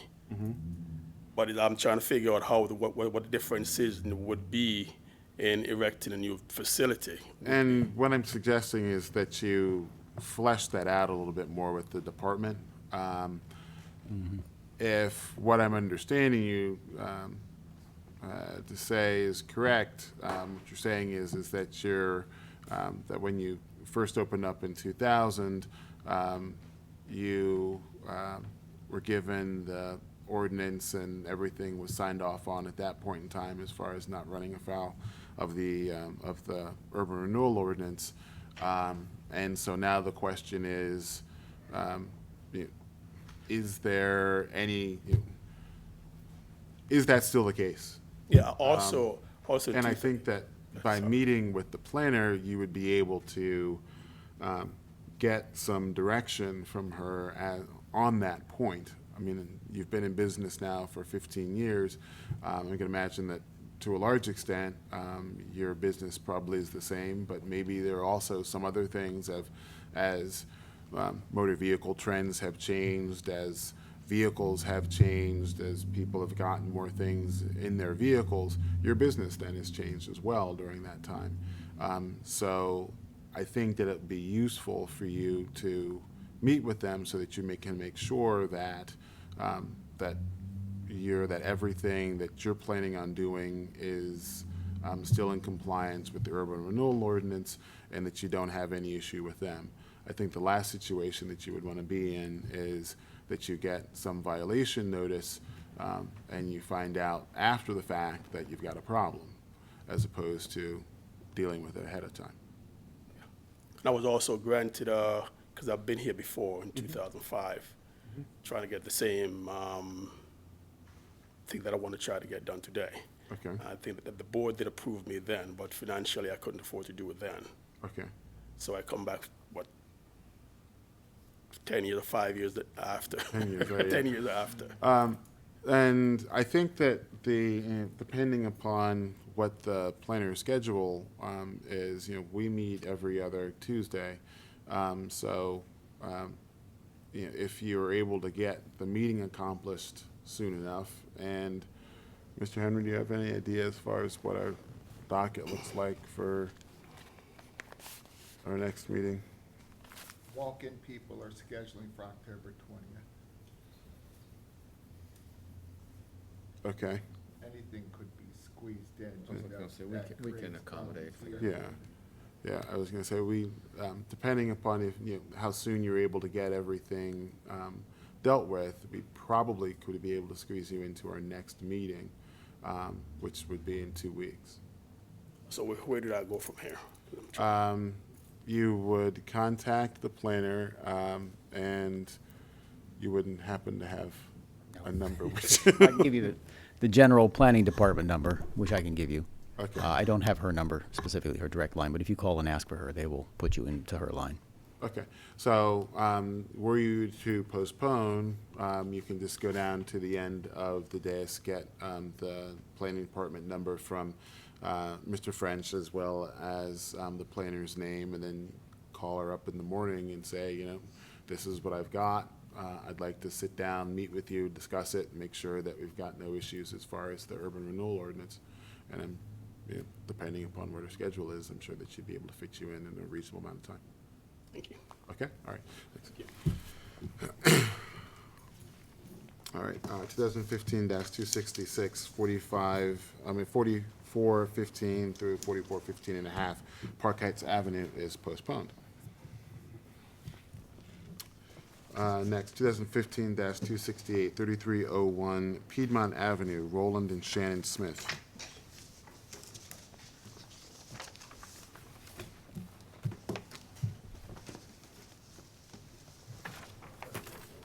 Good afternoon.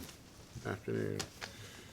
All right, you're Mr. and Mrs. Smith? Yes. Okay, and we have this as an application to use the first floor rear structure as barber shop and continue the first floor front as a delicatessen as a mixed-use building. Is that correct? Yes. Okay. If you both can raise your hands and be sworn, please. Do you swear or affirm the testimony that you're about to give in this hearing will be the truth, the whole truth, and nothing but the truth? Yes. And to be staff reports. You have one report from planning. Thank you. Planning Department reviewed the application and the attachments to it. Noted that this property is a R6 zoned property, therefore the commercial use is non-conforming. The delicatessen is something which is permitted in there as a non-conforming use. The property has two buildings on it. The front building, which is the original house, which contains the delicatessen also in its lowest level, the basement level. And then a back building, which is actually a combination of a two-story structure and a one-story structure. And it's the back building which is proposed for use for the barber shop. And both floors of it, according to the application, were proposed for this use. The problem which the Planning Department believes exists with this application is that the increase of floor area of non-conforming use would exceed the 25% maximum that the zoning code gives the board discretion to authorize. By the Planning Department's calculation, it might be a 65% increase in non-conforming use floor area that is proposed. On that basis, the Department of Planning recommends disapproval of the appeal because the amount of expansion of non-conforming use of the property would exceed the board's discretionary authority provided in the zoning code. Thank you.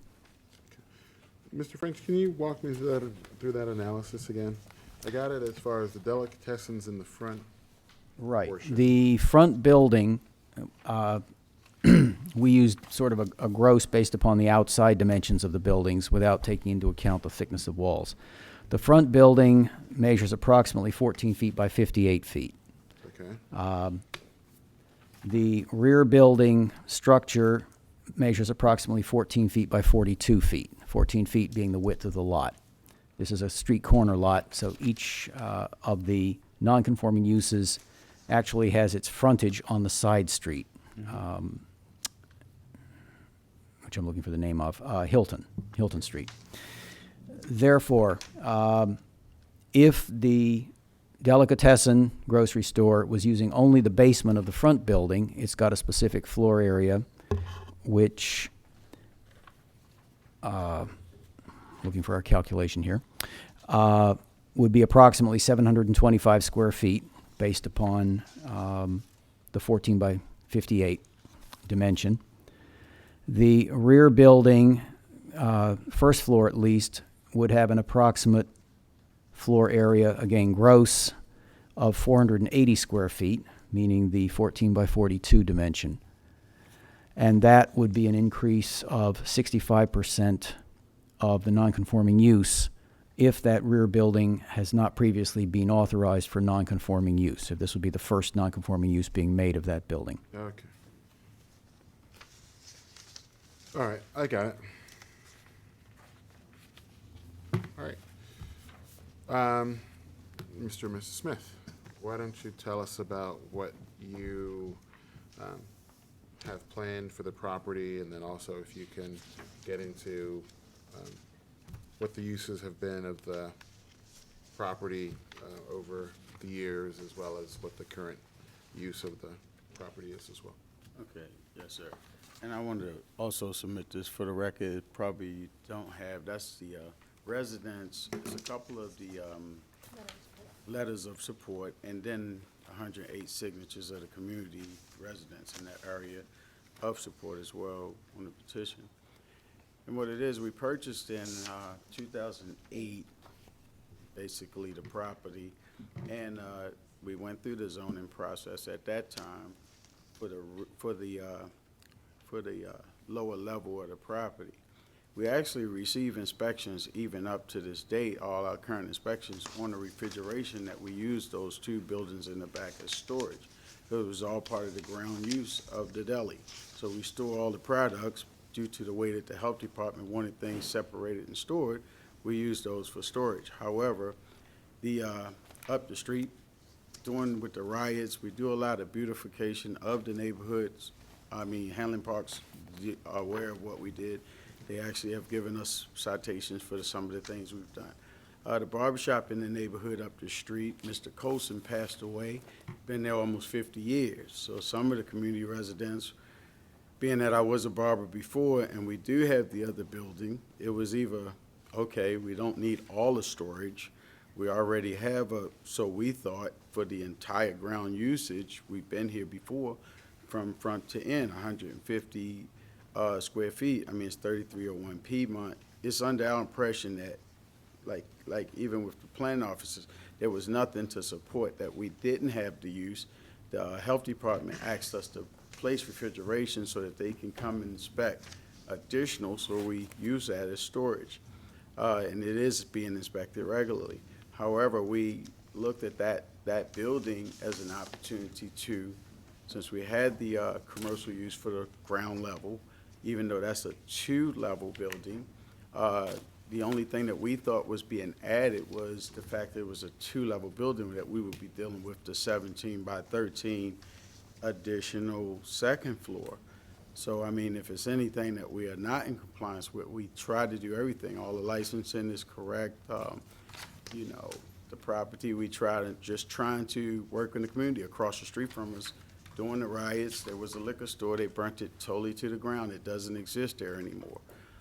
We're just trying to keep in compliance with community and upgrading and trying to beautify and keep everybody on board with small businesses. Also, we do outreach through our deli for whenever they want to communicate community meetings and things of that nature. They leave the flyers with us. We pass them out to the residents, people coming to the deli. So we also figure that barbershops have always worked that way. Mr. Colson has passed away no longer than 2 months ago.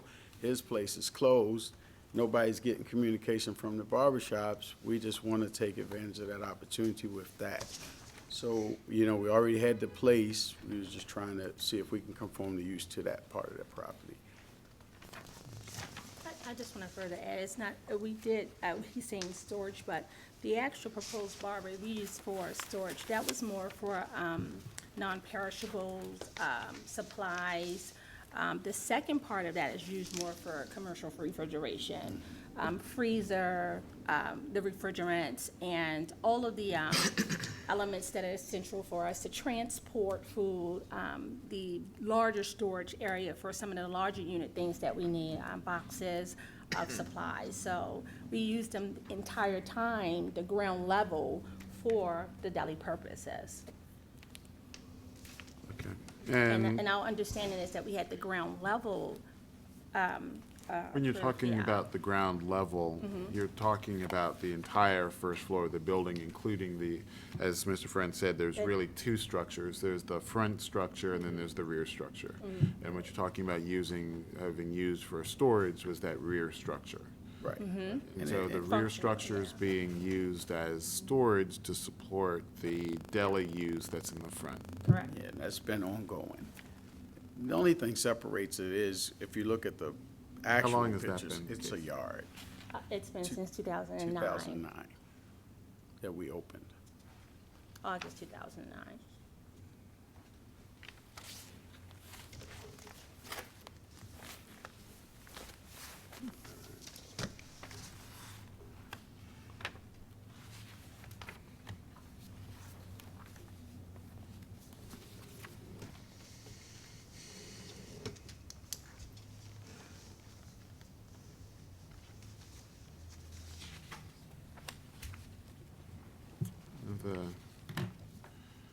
The photographs in your packet showing the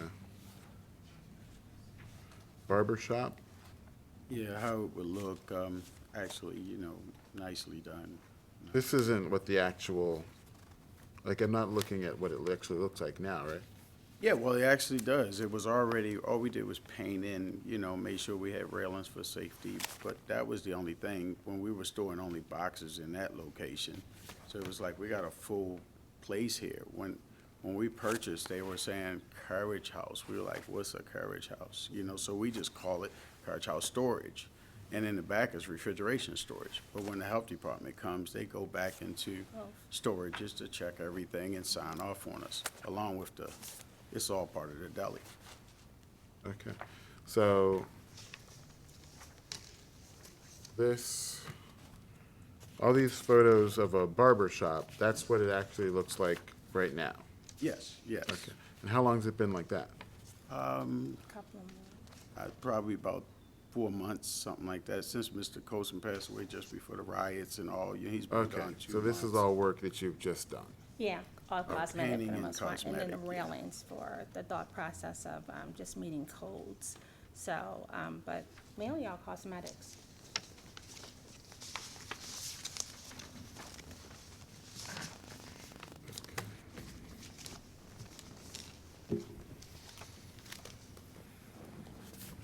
Most of the work we done on that was mainly just to make sure we were in compliance. When we go to the barber board, they expect things to be at a certain code. So we were just making sure that the hand washers or anything was in place that they would want if we would go there. Not just boxes sitting around it. Okay. And before you put in all of that, basically all the furnishings and made it out like a barber shop, what did it look like before that?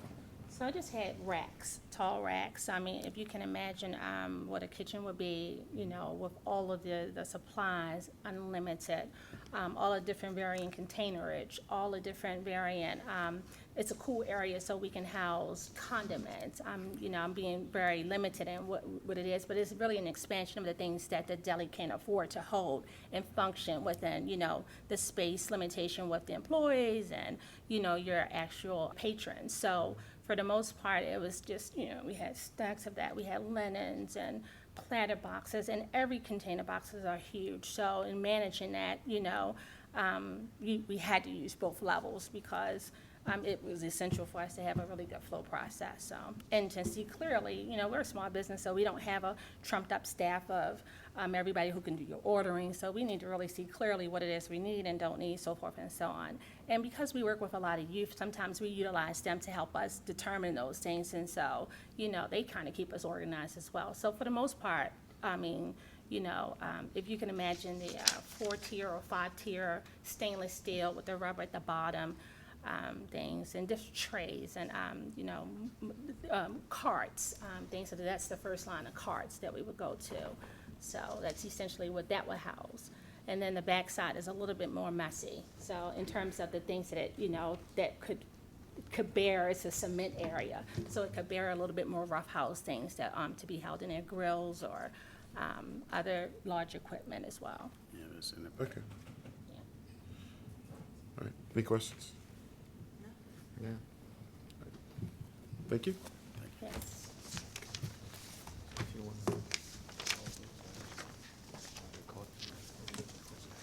Yeah, what's your sense? I was gonna call the next one. The next one is our positions.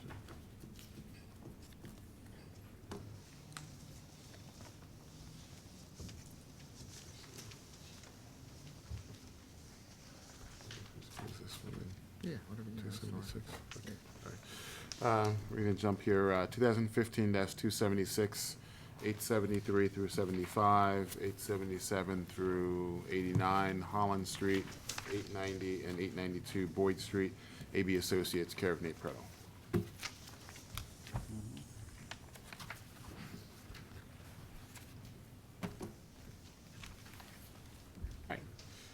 All right, Mr. Prettle, we have this as an application to consolidate the lots to be known as 875 Holland Street and to use the entire premises as offices, business and professional, other than accessory. Is that correct? That's correct. Okay. And ma'am, your name is? Jennifer Weber. Okay. And if, I guess, Mr. Prettle, you've already been sworn, so Ms. Weber, if you can raise your hand and be sworn, please. you swear or affirm the testimony that you're about to give in this hearing will be the truth, the whole truth, and nothing but the truth? Yes. Do we have staff reports? Yes, first we have a letter from the Highlands Roundhouse Association. They write that they express their support for office space throughout the Lyon Brothers building located at 875 Holland Street, under the condition that the Cross Street Partners will work with us to establish a community impact fund that directly benefits our community for years to come as a gesture of good faith. And then we have planning's report. Thank you. Planning Department reviewed the application and its attachments, noted that this property is currently developed basically with what are vacant industrial or commercial buildings, which the applicant is proposing to convert to office use. There are specific off-street parking requirements associated with office use. However, those may be offset to a certain extent by credit for the former manufacturing use of the premises. However, there was no statement in the application as to what the amount of that credit might be.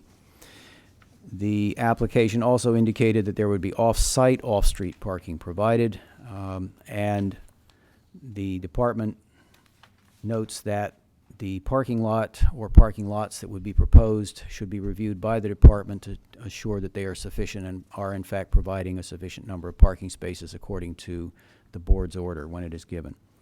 The Department of Planning therefore recommends approval of this appeal, subject to the conditions that sufficient off-street parking meeting the requirements of Section 10-304 of the zoning code is provided to serve the uses of the consolidated property, and that the parking lot plan for the surface open-air off-street lot, known as 895 Boyd Street and 886 West Lombard Street, is approved by the Planning Department.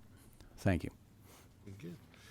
All right, and Mr. Prettle, your client is amenable to the conditions offered by the planning department? Yes, we're amenable to those conditions. Okay.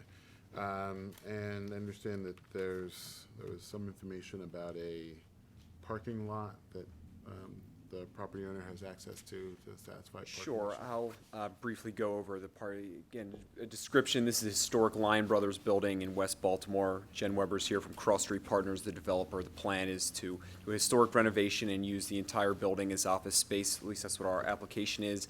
In reality, there may be permitted uses on the first floor of the building. We went in for the entire building as office space just in case that didn't pan out and we'd have the ability to use it as office. In terms of parking, you should have a site plan in your file. I'll give another copy here. Cross Street Partners will be purchasing the lot along with the building due south of the property. There's approximately 25 spaces directly adjacent on the actual property. There's another 5 spaces, and Cross Street Partners will be providing for an additional 70-plus spaces elsewhere, and I'll let Ms. Weber talk a little bit more about their other parking arrangements. Yeah, we're in partnership with the University of Maryland Biopark and are currently negotiating a ground lease for one of their building sites that would provide roughly 70 parking spaces for the project for our exclusive use. And that would be a long-term, I believe, 60-year lease they have, so we're going to have more than enough parking. I mean, there was an issue originally Where when was that located? I'm sorry. It's the 900 block of West Baltimore Street. When the application was filed, part of the reason that all the information wasn't included, there was a question about the lot that's on that site plan. It's in a residential zoning district. Open off-street parking requires an ordinance in residential zoning districts. Since the application was filed in discussions with the zoning administrator, there was found permits that predated the existing zoning code. So their determination is that no ordinance is required and we can continue to use that lot for parking. Okay, and that's the adjacent lot? That's the adjacent lot, correct. Okay, and that one, I think you said 25? 25 spaces, correct. Give or take, yes.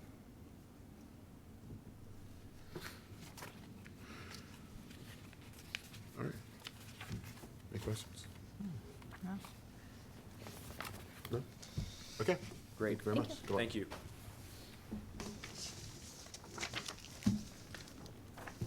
Okay.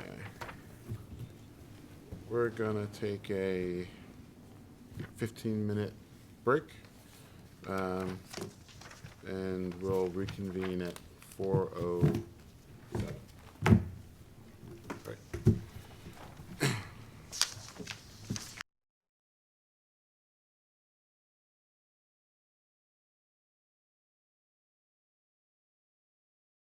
5. The application indicates that it is required due to the premises having a zoning code status of a single-family dwelling, although the application states the previous use was as a multiple-family dwelling. The issue in the zoning code is, of course, in an R5 zoning district where this property is located, the zoning code does not authorize conditional use conversions of single-family dwellings to multiple-family dwellings. Therefore, the Department of Planning recommends disapproval of this appeal unless the applicant demonstrates that lawful multiple-family dwelling use of the premises exists, because the zoning code prohibits conversion of single-family dwellings to multiple-family dwellings in the R5 zoning district where this property is located. If the applicant demonstrates that use as a two-family dwelling was previously lawfully established and has not been discontinued, the department would have no objection to approval of 2 dwelling units at this address. Thank you. Thank you. Okay, Ms. Rue, why don't you tell us about what your client's plans are with this property, and if Okay. and that you can also address the concerns raised by the planning department. All right, I have a new owner as of November 24th of 2014, so I want to give the settlement sheet in as my first exhibit. And we have some additional pictures which were in conflict, which was part of the problem I had up until even today, showing the backyard having space for parking, which has been like this since and prior to even 1971. And this is the actual home, so that you guys have a little bit better picture than we had submitted in the file. The architect of record also has been dismissed, which caused us a problem over the last 30 days. But nothing else has changed. Okay. I note that this was purchased from one house at a time. Is this through the receivership program? I'm not sure because it was just handed to me just by my client, but I wanted to prove that he was the new owner. Okay. Okay, and that's was LLC Properties. There are exterior stairs from the front going up to the, what looks to be the second level. Correct. And is there an entrance to the second level from there? I believe so, right, from these pictures, yes. Okay. And do the first and second level intercommunicate at all? I'm not sure. This was 2 dwelling units, and it was approved back in 1964, according to the zoning records, and this is not a conversion. So it's basically detached. It doesn't have the same role under the bulk regulations. It doesn't meet that, but we do meet the requirements for the FAR, and we required 5,000 square feet. We have 6,000 square feet. And being that it's a detached property versus attached, that's where we have a difference of opinion. And quite frankly, I'm not really sure why we're even here as opposed to administratively. It may have been just missed across the street. What's the current use of the property? It had a vacant house notice attached to the previous owner in 2011, and that's why I brought the settlement sheet to show that my new owner has just purchased it in 2014. And we would like to get the 2 units back, and we feel that there's no hardship or practical difficulty here or any of the other items that we normally go through, that we haven't caused anything differently here as far as anything to the home to be different than being used for 2 units. It's a large dwelling, and we spoke about using it for potentially renting it out for hospice families, for families coming in that need housing. And that would be done through either Ron McDonald House or the Associated, and that was my conversation. And we have no objection from the neighborhood, but we have not met with them either. So those are the other issues. Does your client know anything about the property from 2011 until 2014 when he purchased it? No. It was occupied? No, I don't believe so. I asked for the BG&E bills, and he wasn't able to provide them. And I asked if there was anybody else renting them even during that time, and he said he wasn't aware of anything when I had a conversation when he first hired me for this case. There was nothing when I went back for use and occupancy. There was nothing legal about the building or being illegal or any other violations over in the zoning office when I checked. So I guess my best, my knowledge is that it's been vacant since 2011.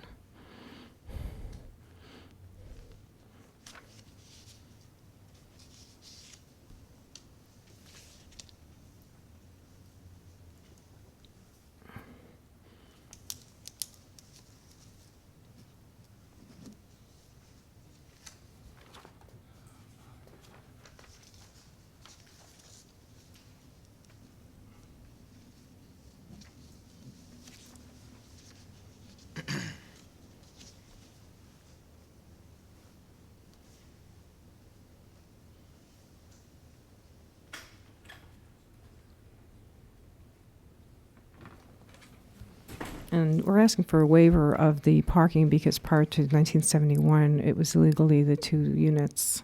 And because of the code, we're not required to have the 2 parking units if it's not converted.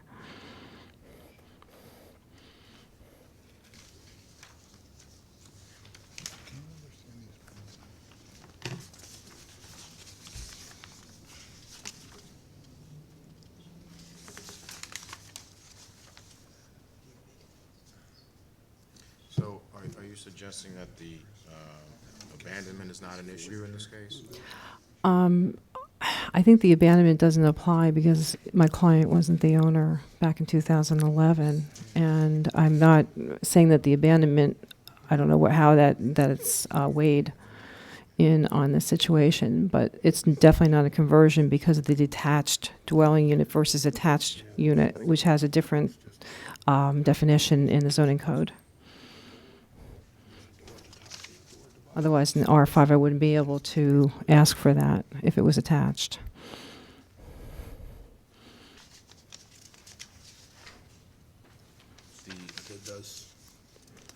And I apologize for the drawings, obviously. They're not what I would normally have given in.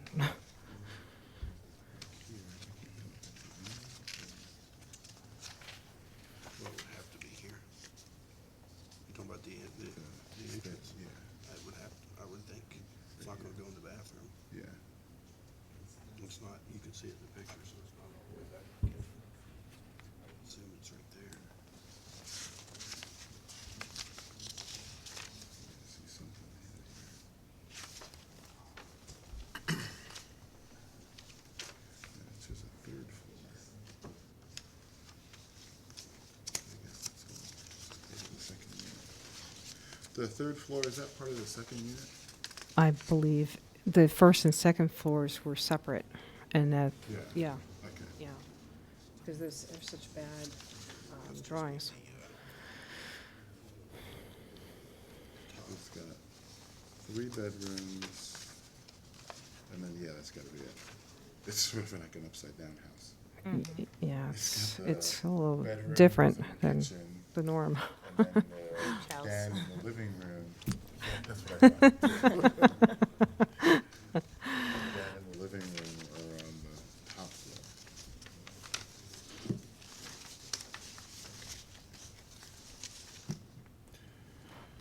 Okay. Any questions? No. All right, please. Okay, thanks. Thank you for your reconsideration for the time today. Not a problem.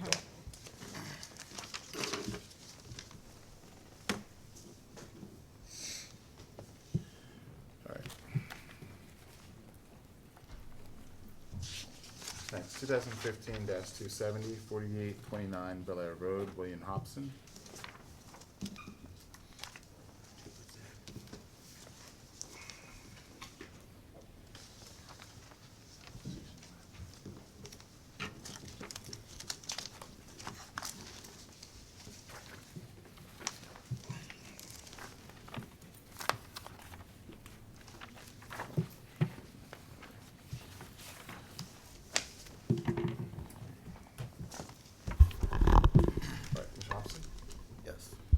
We have this as an application to use a portion of the property for sales of tattoo supplies and tattooing within a mixed-use building. Is that correct?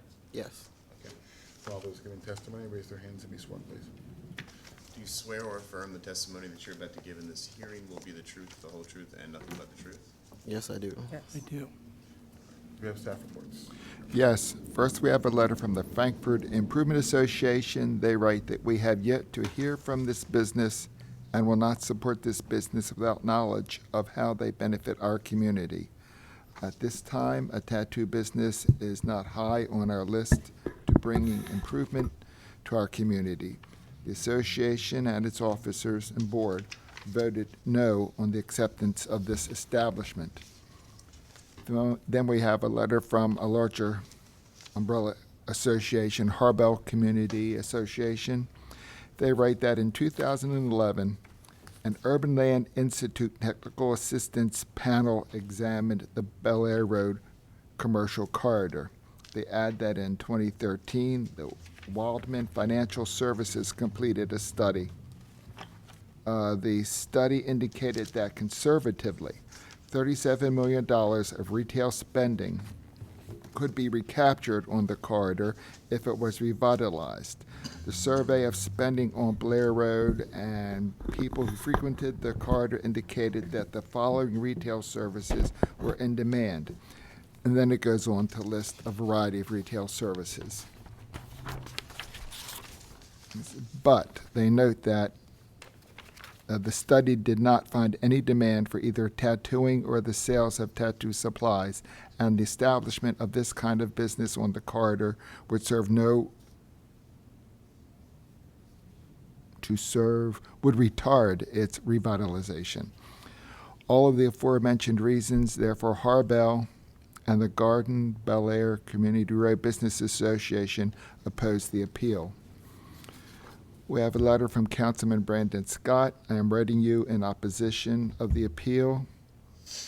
The proposed business is not supported by the Gardenville Bel Air Road Business Association. And then we have planning's report.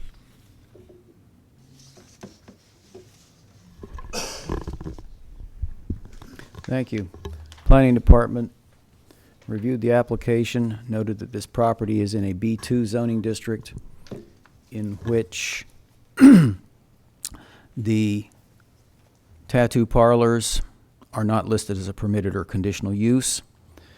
The definition of tattooing, therefore, is going to be a subject for the board to interpret as to whether this would be a tattoo parlor or could be an accessory use to tattoo supply sales. The department recommends disapproval of the portion of the appeal relating to a tattoo studio or tattoo parlor because it would be a new non-conforming use in this B2 zoning district. The department would have no objection to limited tattooing on premises as an accessory use, conditioned upon the absence of any signage or other exterior display or indication advertising availability of tattooing services on the premises. Thank you. And that would be accessory to? Accessory to the principal retail sales function. All right, Mr. Hobson. Yes. First, do you agree, or are you willing to agree to the conditions offered by the planning department? Of accessory tattooing? Yeah, I think that there were a couple conditions that they were looking for. Yes. Okay, yes, you are willing to agree to those Yes. conditions? Okay. All right. Tell us a little bit about what you had in mind for this location. I was trying to have a location so basically I can sell supplies to the area. I've been selling supplies in the area for the past couple years, so I never had a problem with it. And I am a good person to the community. I go out, sweep the floor, outside and things like that. So I look out for the little kids and stuff like that that plays around. It's a Dollar General across the street. It's an Enterprise across the street.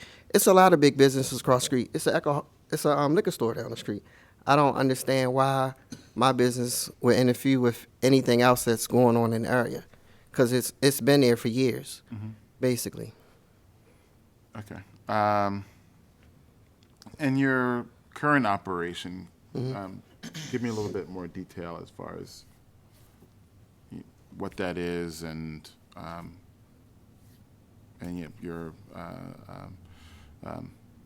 what kind of merchandise you carry, that kind of stuff? I sell tattoo needles for tattoo artists who's in the area who can't be able to get it from shipping, because sometimes shipping takes 3 weeks and they run out of supplies. So I help the community on that level of, artwork and art supplies and things of that nature. I never had a problem with. Okay. And do you have a floor plan or something sort of showing what the layout of the of your location is and where you're proposing to locate the tattooing operation? It would actually just be in the back. It wouldn't be up front, so people walking by wouldn't see that tattooing is going on. So basically, no one would see that the tattoo is going on, but basically I've been selling supplies there for several years, and I never really had a problem with it until I hear now. So I really don't understand what's the big issue. Okay. And it used to be a tattoo shop exactly right next door. I have the permit that they had.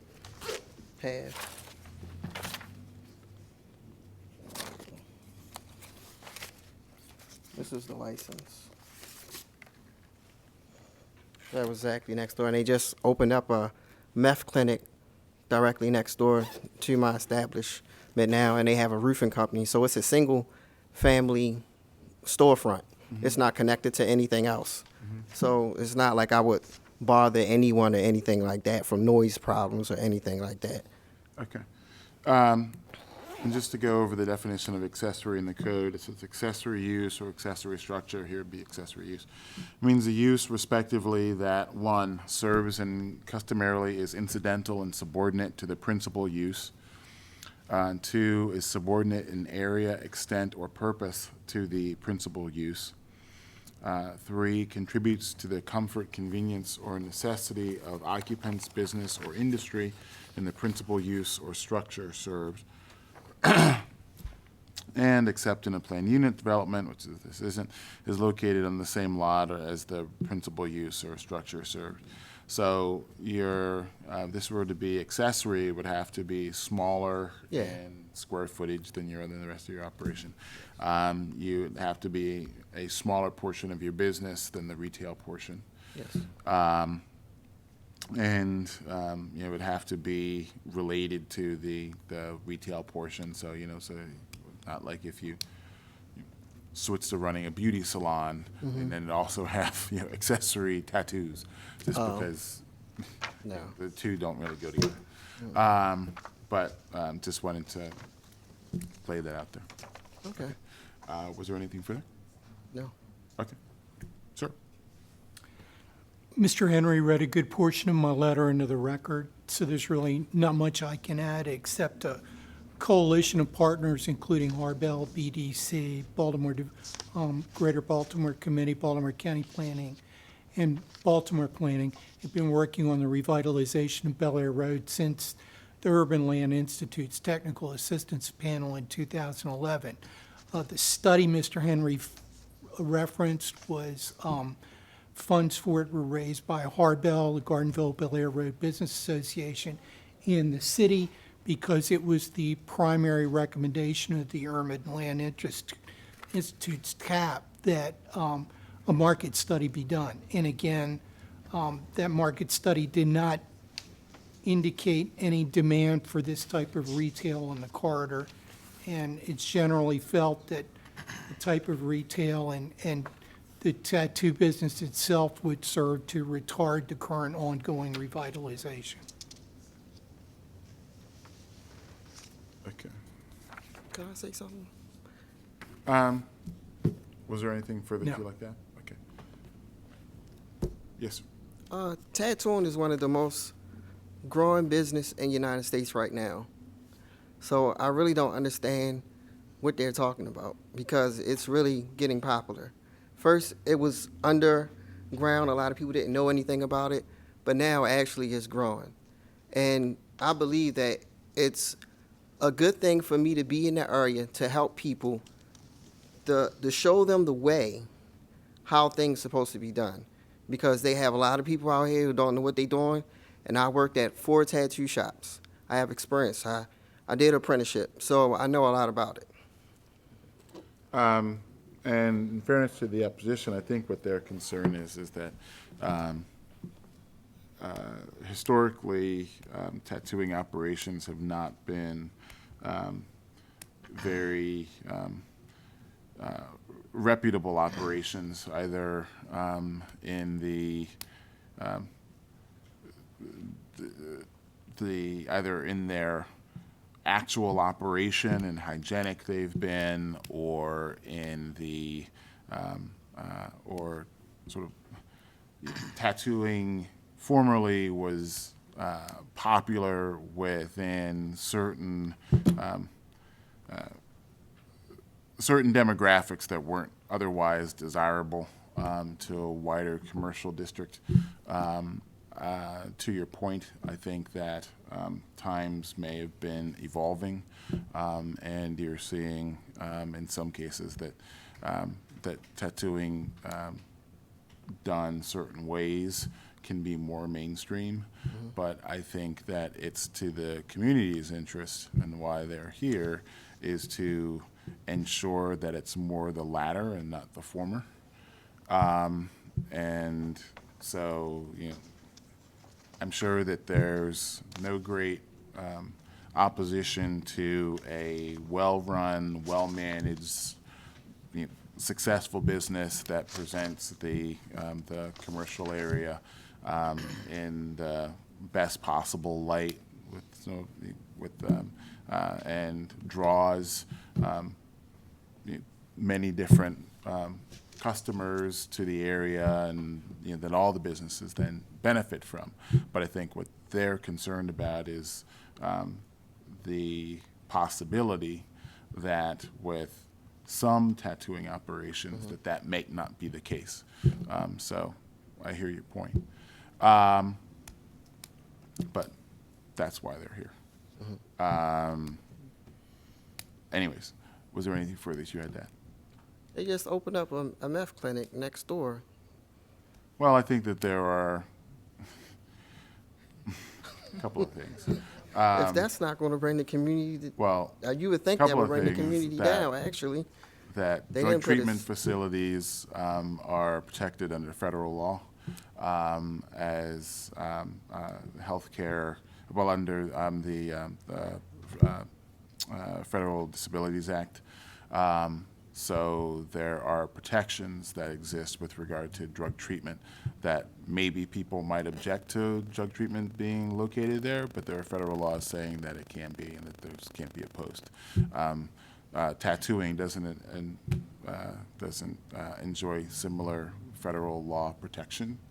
But I think that your concern shouldn't be with other negative or potentially negative perceived operations in the area. I think your concern should be with trying to portray yourself and your operation in the best possible light.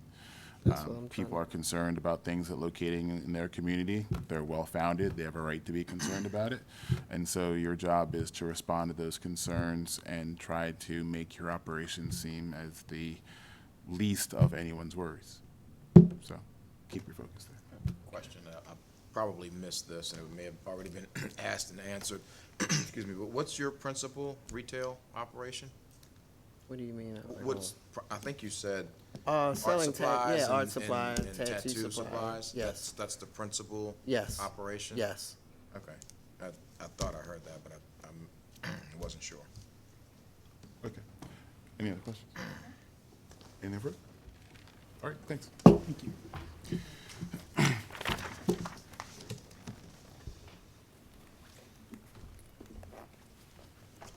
2015-271, 1520 Holland Street, Kimberly Nixon.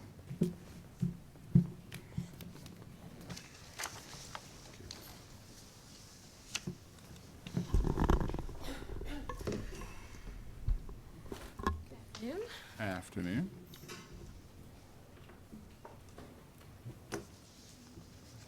Everybody? Okay. All right, Ms. Nixon? Yes. All right, and we have this as an application to house 4 dwelling units as a multiple-family detached dwelling at the premises. Is that correct? Yes. Okay. Can all those who are intending giving testimony raise their hands and be sworn, please? Do you swear or affirm the testimony that you're about to give in this hearing will be the truth, the whole truth, and nothing but the truth? I do. All right, and do we have staff reports? We have a letter from one of the signed-in people. Briefly, it goes on.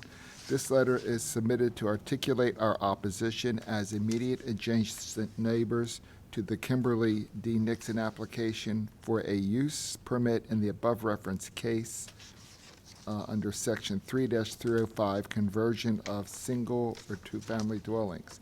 There are numerous substantive reasons why approving the proposed use in its current iteration would be contrary to specific provisions of the zoning code of Baltimore City and the board's rules relative to zoning appeals.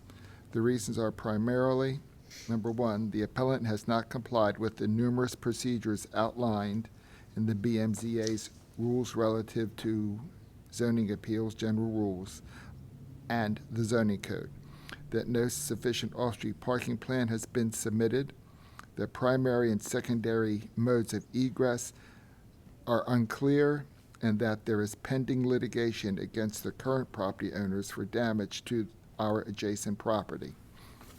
And we have planning's report. Thank you. Planning Department reviewed this application, noted this property is zoned R9, is also located in the Union Square Historic District. The property, due to an extended vacancy, has essentially reverted to a single-family use status again.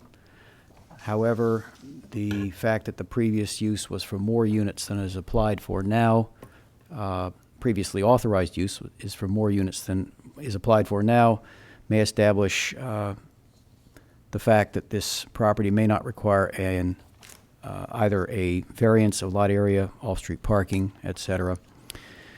The department therefore recommends that approval of this appeal, if it's granted, be conditioned upon the applicant completing all exterior alterations, demolition, or additions in accordance with a notice to proceed issued by the Commission for Historical and Architectural Preservation, and subject to the condition that sufficient off-street parking is provided to serve the proposed use. Thank you. Okay, and Ms. Nixon, do you, you're willing to agree to the conditions stated by the planning department? With the exception of the parking one, there are two spaces for two spots in the back, but it would be impossible to provide spaces for all 4, and if it's grandfathered in under the current zoning, I'd recommend that we waive the other 2. Mr. French? Understood. The board makes the determination of the amount of parking required. All right, and Ms. Nixon, why don't you tell us about what your plans are with the property and what you, Lisa, and well, yeah, what your plans are, and we'll let you know if we have any questions. Yep. So I own the property next door to it, 1522 Holland Street.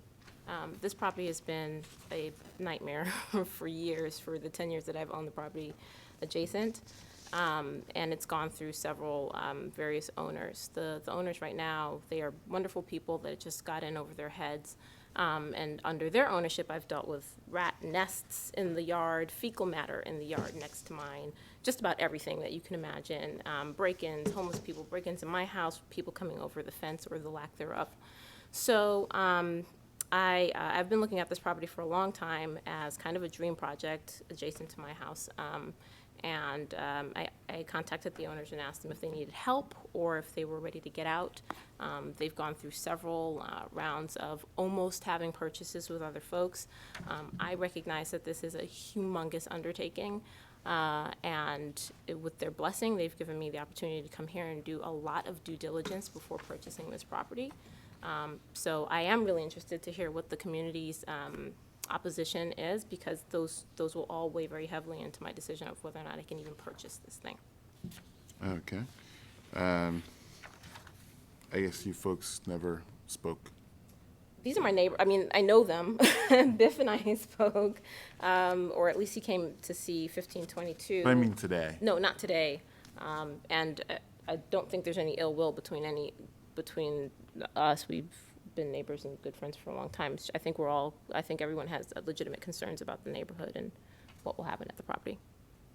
Okay. Oh, and sorry, one more thing. I will add that I put a lot of thought behind the number of units, and I've modeled every possible iteration of this thing out. And I've had a couple of contractors come out and give me estimates, and pretty much we're looking at anywhere between 360 and 500 grand to restore this thing.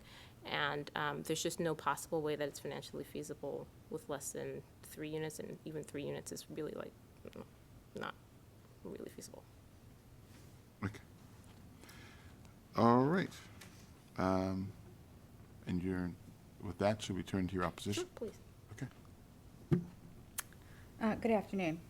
You can first state your Yes. name for the record. I'm Karen Fretz, and I live at 1526 Holland Street. I've been there for 30 years.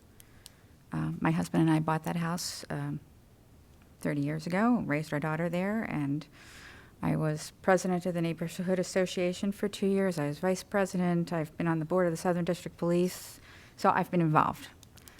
But I wrote a letter. So, Kim, you say that you have a dream for buying 1520 Holland Street and making it into apartments. You currently own 1522 for about 10 years. 1522 had been exclusively single-family with an apartment on the 3rd floor over 30 years ago when Jim and I moved in. It continued for many years as single-family with an apartment on the 3rd floor until about the end of Ed Towell's ownership, the previous owner, and clearly changed to multifamily once you moved out. No zoning changes were ever filed, at least not as far as any residents or association members were apprised. Your property at 1522 looks horrible. You do nothing to... Can I ask you to address your comments to us and not necessarily directly to her, I'm sorry. unless you have questions for her? Okay, pardon me. You do nothing to maintain it, or she does nothing to maintain it in any way, shape, or form. In fact, I clean the front and the back of her property. I even keep your sidewalks weeded, at least to the point of decency. That brings me to another issue.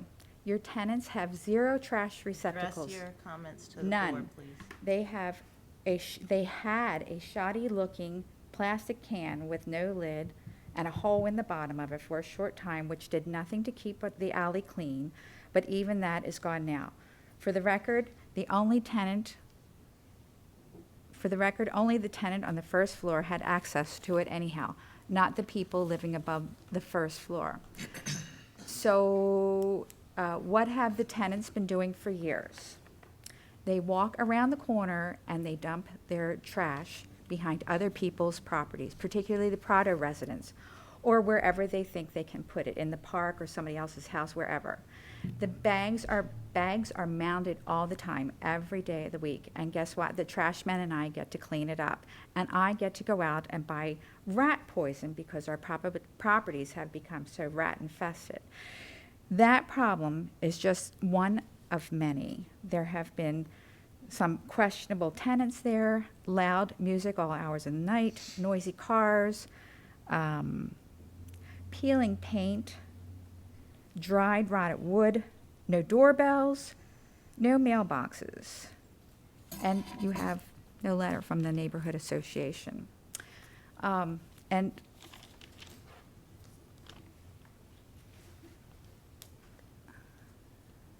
from the let me see here. Okay. From the beginning of her home ownership, they never participated in anything. They didn't even speak to people. As for the work that was done on their carriage house, no permits were ever filed. And since the work has been done, the windows have been left open for years. When they've done work on the house, it was rather sneaky. Okay. Are And you, just so that we're clear on what the purpose of the hearing here is. Okay. Well, the thing is, they have not. Just a moment. Okay. ma'am, just a moment, so that I can tell everyone sort of why we're here. We have in front of us a request to use 1520 Holland Street for 4 dwelling units within a multiple family detached dwelling. The property history shows that that location has been used for up to 11 dwelling units and 5 room units. And the last case that we have on it was to house 10 dwelling units there. The property is in an R9 district, and what the code says is that in all districts except R2, R4, R5, R6, and R8, and this is an R9, so it's not in any of those except districts, the board may authorize as a conditional use the conversion of a building for use by more than one family as long as the number of families permitted conforms with the applicable bulk regulations for the district in which the building is located. 2, when authorizing a conversion, the board may impose conditions and restrictions under 14-103, and I can get into that if people are interested, that include a limit on the number of occupants. And then there's something in here in the R7, we're not dealing with that, and also something in here regarding R8, we're not in there. So then the question is whether or not the board will permit as a conditional use the use of this property as 4 dwelling units. There seem to be, and it frequently happens in cases like this, a number of grievances that have cropped up between neighbors with respect to other properties that are not currently the subject of this hearing. So what we're looking for is a discussion regarding 1520 and whether or not the board should permit as a conditional use that property to be used for 4 dwelling units as a multiple family detached dwelling. Again, keeping in mind that the property history has allowed up to 10 dwelling units at that same location. Okay, I hear and respect what you're saying. I still need to get something off my chest. They have not instilled any trust in us. And she's asking for another property? Can I respond? Not at the current time. That property has been a problem property. But people who buy it need to have respect for the neighborhood. We are investors. Those of us who live there and put in time and our money, we are investors. The people who come in who don't live there, because they do not live there, they're all too happy to collect rent. But they never show up when it's cleanup day. Her current property is not kept clean. I clean it. I pick up her papers and her trash and weed her sidewalk and keep the trash, clean in the alley because her tenants have no trash can. And the neighbor at the top of the street, she has to go to court and defend herself because the trash ends up there. So what I'm saying is there's no trust here. I don't care about 4 dwellings. I care about who does it and that it's done right and that, laws and rules are conformed to. And so, as I had sort of charged everyone when we began this portion of our docket, I offered everyone the opportunity to have a discussion between the sides to try to see if they can come to a resolution. And this case, as I said, is a case regarding a conditional use. And conditional uses, as the name connotes, can have conditions attached to them. And so in situations such as this, where where someone is looking to move forward with purchase and development of property, and the thing that the board always has to be mindful of is that in this country, individuals who buy property have rights that come with that, and that the communities in which those properties are located certainly also have rights as those properties affect their own properties, but that we have to respect everyone's property rights, and the board can't sit in judgment of one property owner over another. Just a moment. And in situations like this, where there are concerns with how a property may be maintained, and similar types of concerns, that in other cases it's proven to be useful for those parties to have a discussion and to come to an understanding regarding what the community's concerns are and how that's going to be operated. For example, one of the earlier cases that I know that you were here for concerned a property in North Baltimore, shopping center that wanted outdoor table service. Mm-hmm. And the community was very concerned with how that seating area was going to be maintained. They didn't want people loitering there. They didn't want trash accumulating there and blowing all over. They wanted to have certain things. And the parties engaged in a discussion with one another, and they came to agreements. And when there are agreements that are placed onto the record and are incorporated into conditional use cases, those agreements become then enforceable portions of the board's decision. And everyone has to then abide by them, and they become enforceable. Whereas your generalized concern, not reduced to an agreement, not reduced into our order, is not unenforceable. It just becomes a gripe. So when I had offered that opportunity, that was the opportunity for both sides to engage one another, to have a dialogue. And Ms. Nixon, I will forgive you for being a little bit naive, believing in your relationship with your neighbors and thinking that everyone loved one another. I suspected it was different. That it was an opportunity for these kinds of things to be discussed between the sides, and for there to be an agreement, and that would be a way to get your concerns addressed. Because turning to the substance of the case, which is, do we recognize or do we permit multiple dwellings at this location when the request before us is for a less intensive concentration of residents than had formerly been permitted there? That's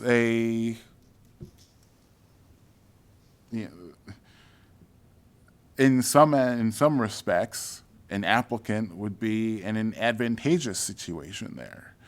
But in the face of community opposition, it becomes less certain, and the way to address that is by coming to an agreement. And from the opposition side, that's the way to get their concerns addressed too.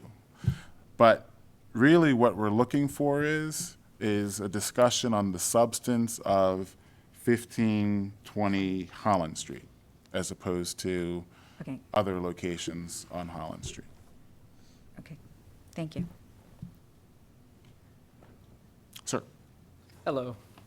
My name is Daniel Rodenberg. I'm on the board of the Union Square Association, and I'm also the CHAP representative for the community. And this is where the crux comes in. This community, this square, is a historical part of Baltimore. H.L. Mencken, 2 doors down from the property in question. So we're talking about strategically, we want to adhere to the CHAP and the historical guidelines. Mr. Mencken had written about the square and the property surrounding it. There are some questions concerning Ms. Nixon did reach out to the Union Square, but at a point where we were going to recess. The community has not had an opportunity, and we are about to actually go into another meeting. She has not applied to be heard by the community, and nobody in the community has really had a chance to weigh in on this. So it is a bit of a question. We would like to have the community fully come out and speak on behalf or nay yay on this issue. This property, Greed, has been sitting languishing for a long time, but the point you keep making, and long before I've lived in Maryland, that property hasn't had that number of tenants for decades. So the climate and the world we live in is so different now. It is residential. You look at Bolton Hill, you look at the quality. It may be R9, I will point out the intention of all those designations. It goes from R1 to, I think it's R10. The intention is that the higher that number gets, the more intense density you have. So while it may be true that there aren't houses on that street anymore that have 10 dwelling units in them anymore, the zoning itself permits relatively intensely dense development. Right. Which that's the idea of that designation. I do realize, to an extent, the impact of the community when a particular house structure of this size actually does transfer and multiply becomes a massive apartment unit. There is a dynamic that changes and erodes, and I'm not just talking about community value of house property. As a neighbor who lives just down the way, that's not what I'm speaking about. I'm talking about the erosion of the quality of historical value, because the wear and tear of the community sets forth by the boundaries and the look and appearance, the aesthetic of the actual structures.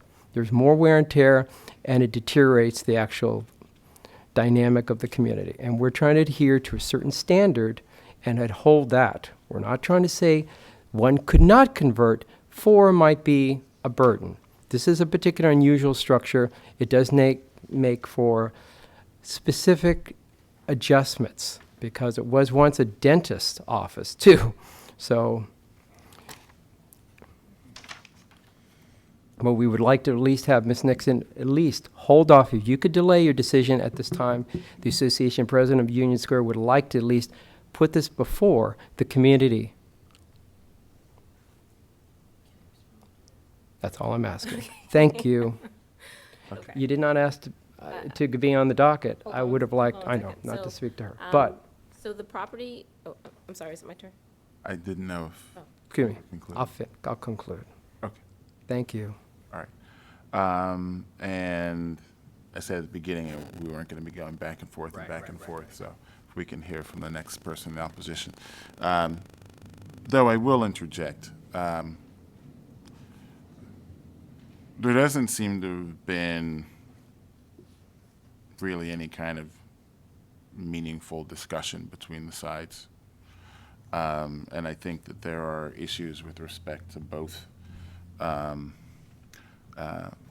I pointed out, the zoning here does permit relatively intensive zoning, and the property history with itself shows that there's been a history of intensive use here. The property itself is, the property has also sat vacant for a number of years, despite efforts of the prior owner.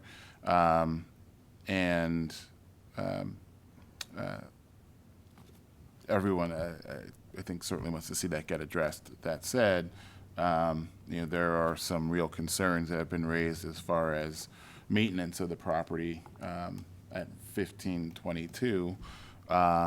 And those kinds of things. It's not that they have no place, because they do, particularly with respect to sanitary conditions found on the property, because one of the conditions that we have to find is that there's not going to be, that what's being proposed will be detrimental to the public health. And suggestions like rat infestations is certainly a concern citywide, and to the extent that there are neighborhood concerns that existing property that is at 1522 may be the source of some issues. I know that you think it's from 1520 that those originate, but there's, frankly, I think there's some concerns as to both sides, and I think that there's room for both sides to have a discussion.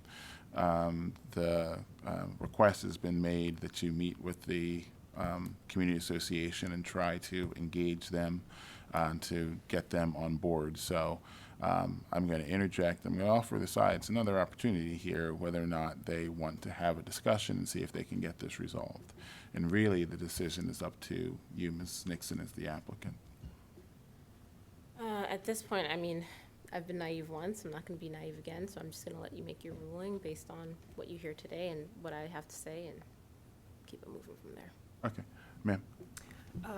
Mary Alice Ernish, representing myself, but also my husband, Dr. Graham Mooney, who is unable to join us today.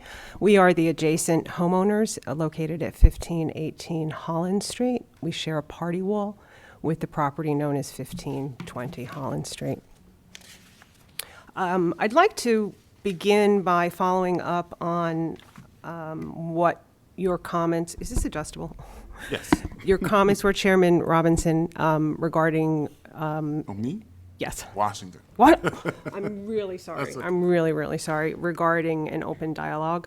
I couldn't hear what was going on when you suggested that the parties, the interested parties, step out in the hall.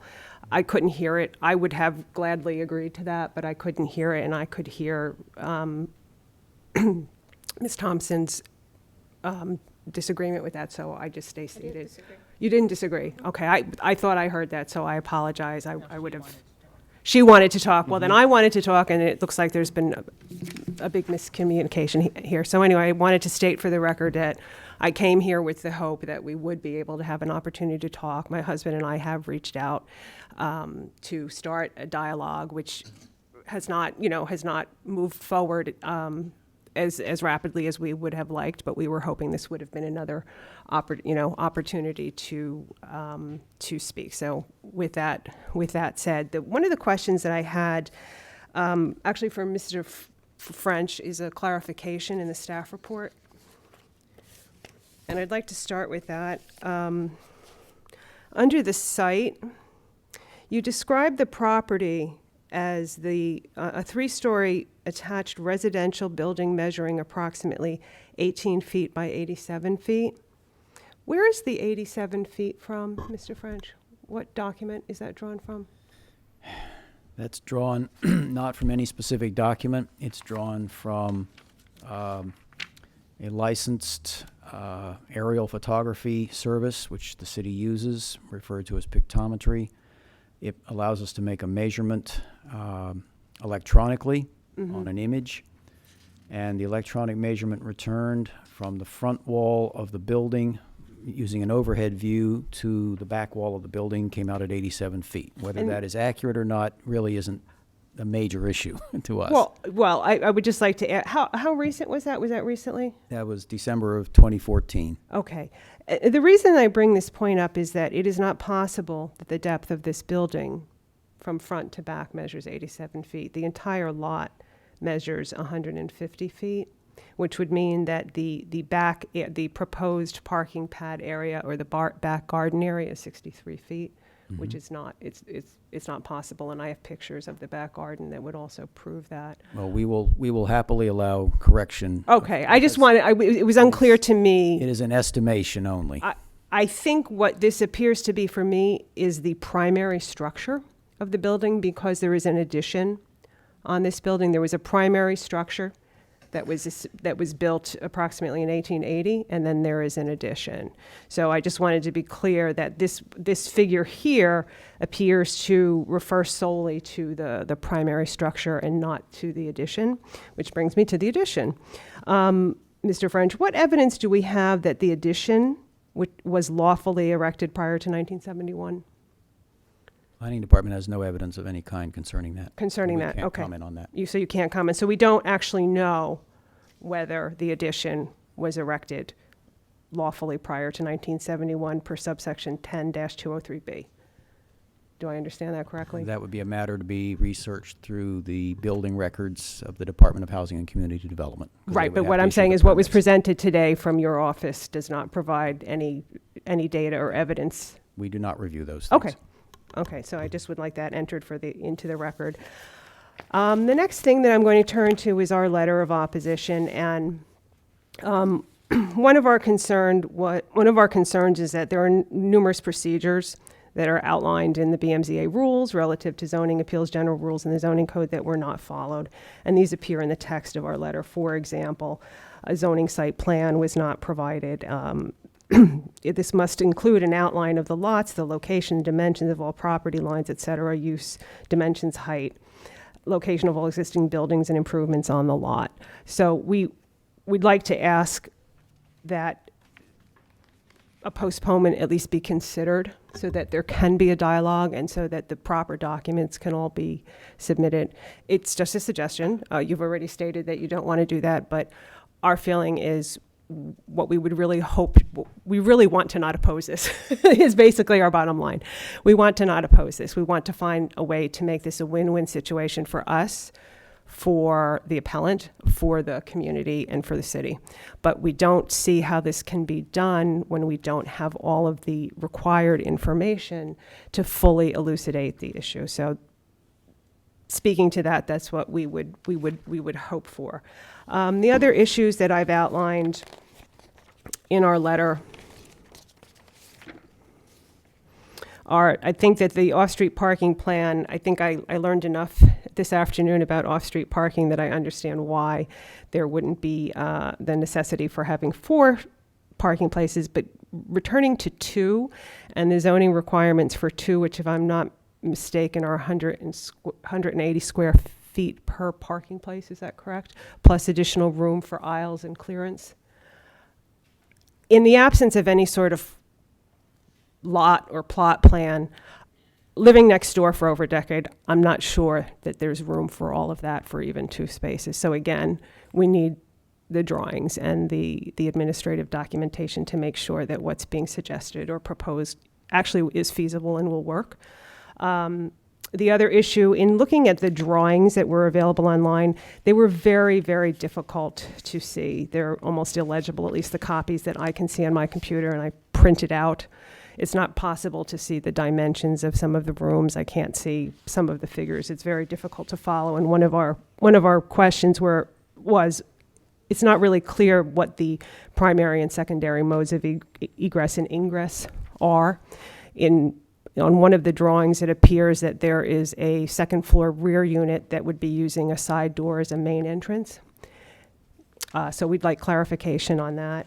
And lastly, for the board's reference, we have pending litigation against the current property owners for property damage to our property. And we are concerned that should any further demolition or building permits be issued, that any crucial evidence might be destroyed or compromised in that process.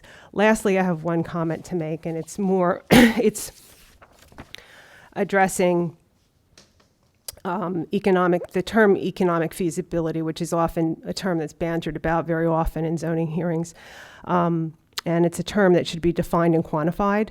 And for those of us on the opposing side, we're not expected to take any other facet of this zoning hearing on faith. But not economically, when an appellant is stating something's not economically feasible, then we'd like proof that it's not economically feasible, especially something that can easily be quantified. Thank you. Okay, so if you're not amenable to 4 units, what are you?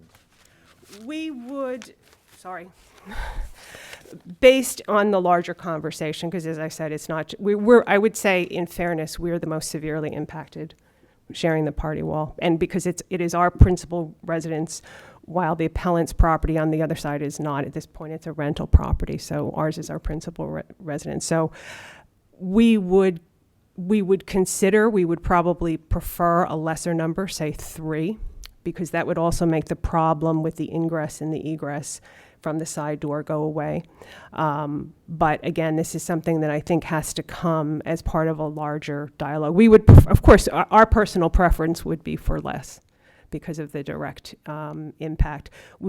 And I'd like to restate, we want to not oppose this particular appeal. We want to see this go forward, but we want to see it go forward with the right policy and procedures and by involving the other stakeholders.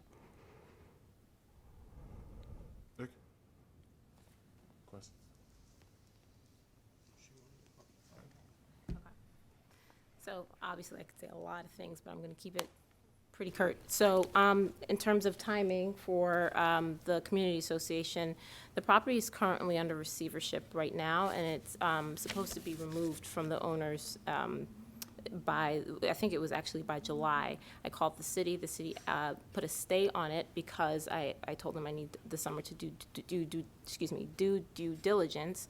So they gave me until pretty much the end of August to get through this process. So I don't really have a ton of time or leeway. And we could have discussed that because I've had conversations with 2 of the 3 people in this room prior to this. So we could have certainly discussed that via email or in person when we met. In terms, Really, as, pardon. I could have discussed it. I could have discussed it with the opposition at any point when we met or via email. In terms of economic feasibility, I believe that's something that is depending on each person's financial stature. Some people can take a loss on a property for a longer period of time than other people can. I'm not one of those people. So I don't think that's something that I would ever be comfortable sharing. What else? Oh, in terms of maintenance, so part of what I think needs to be considered here is that because it's a historic district and because even 1522 was in terrible condition when I purchased it, I've put more than $100,000 into that property, and a lot of it went to just keeping it structurally sound and into the carriage house as well, which one of the opposers mentioned, and my gut is, my idea is to be able to gain economies of scale from this instead of selling the property, which I was going to do. And after speaking to my agent and a couple of other people, instead of selling the property, we discussed actually purchasing the property next door for economies of scale so that we could do maintenance on a much larger scale than I can do it right now. I'm not exactly sure who is weeding because I was weeding when I met one of the opposers one day to look through my property. So, and I provide garbage cans and all of that other stuff, but I won't go there. The point is, I am, at this point, really just looking into the property and figuring out whether or not it's something I can purchase. So if there's this much opposition and this is indicative of what's going to happen going forward, then I would just take whatever decision is made today and move forward from there. Thank you. Okay, thank you. Questions? No? All right, thanks.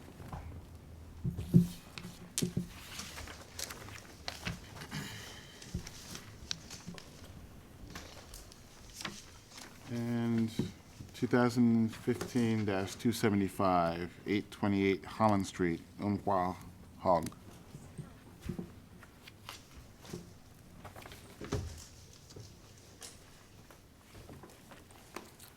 Right.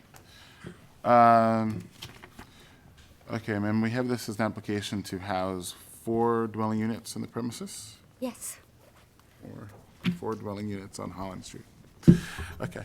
And you folks had an opportunity to have a discussion earlier?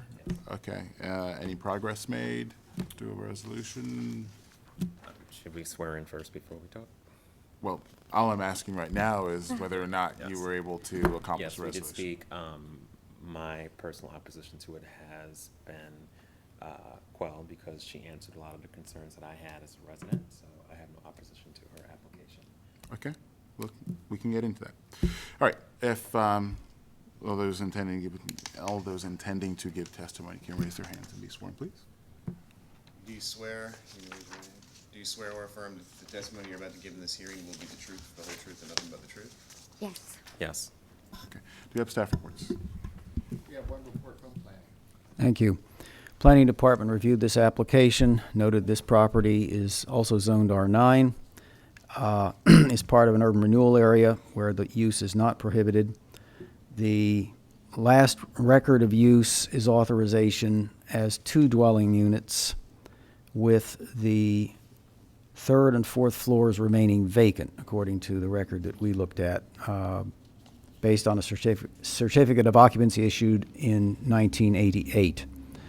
The applicant is proposing to convert this dwelling to additional units, a total of 4. This would require a lot area variance of 3%. The off-street parking requirement can be met for this particular property. At the rear of the property, there is access. This is also in an historic district where the applicant may have advantages to use tax credits. Therefore, the department has no objection to this appeal, provided that sufficient off-street parking is maintained to serve the proposed use. Thank you. Thank you. Okay.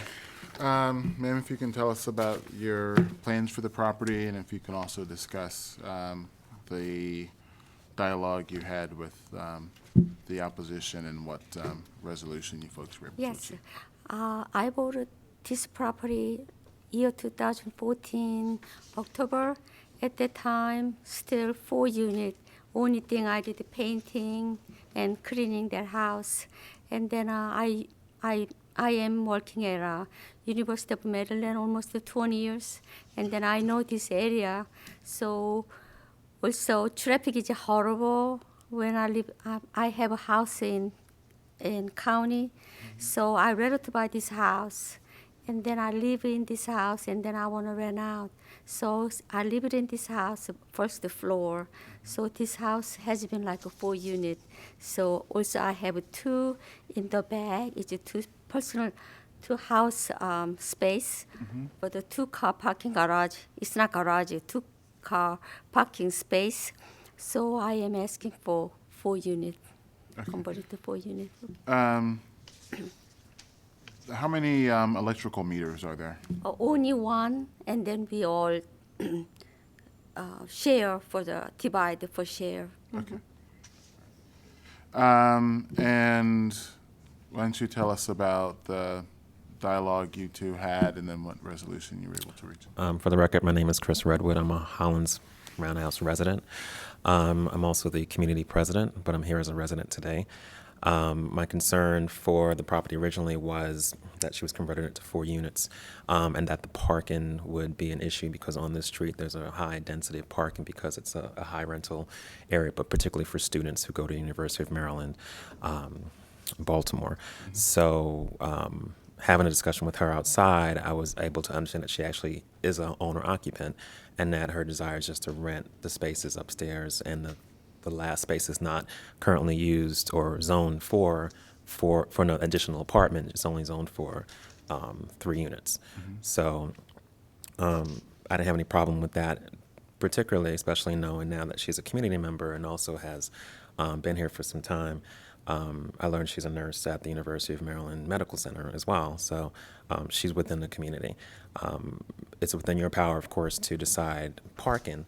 We did discuss that, and she was willing to give 2 spaces to her tenants, so she may do that already, to the back. And when you look at pictures or Google Earth or whatever, you don't really see much more space for additional parking.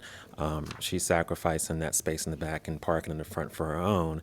My question also to her was whether or not she would rent 1 unit to more than 1 person, which then would mean that person would probably, those 2 people may have a car each if they don't share, and so on and so forth. It just goes back to the parking density. But pretty much, I don't have any opposition to it. It's, again, up to you all to decide whether or not you want to grant. Particularly on this block, there are several properties that are multi-family, some are 2, some are 3, some are 4. She did show me pictures of the interior as she bought it, so whoever lived there before did modifications, so she's just inheriting whatever was there. my sense from her is that she'd be a good neighbor. And certainly the people who are on that block are very active and very involved in their community. So I'm the only person here today as a resident, just out of general concern for the parking density, knowing that the previous applicants who came to consolidate 873, 875 Hollins had come to consolidate and also have parking off-site, but that the community still had concerns about that impacting their quality of life as well in terms of parking. So for the record, I don't have any opposition. Okay. And you said that there was parking that was available in the back. Yeah, right here for the picture. Oh, Yeah, in the okay, back. that's great. I'm sorry, I didn't make any picture or That's anything. okay. Yeah, that's two parking space in house in the back, rear. Yeah. Yeah, Yes. okay. I didn't know parking is So that it looks much. like it's just a Yes. two-car In the parking back. pad that's there. Yes. Because that was going to be my question. Okay, 'cause thank in you. The aerial photo that we have, it's really dark and you can't sort Okay. of see. All right, but I see where that is. Okay, so you're going to leave that parking available for your tenants, and then you would park, I guess, on the street? Street. But then again, you work at the hospital, so I'm going to Yes. imagine that you're, it's not Yes. that far. Yes, so only I'm really stay here when I'm working. Okay. So when I'm not working, I'm going home. Oh, sure. Yes. Okay.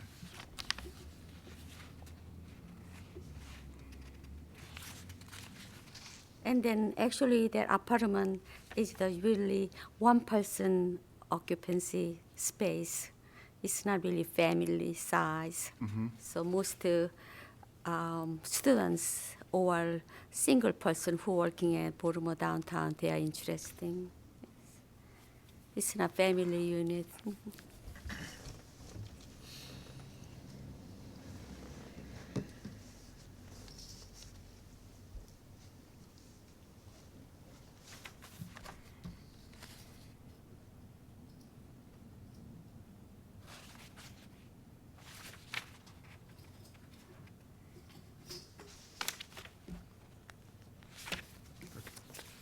Questions?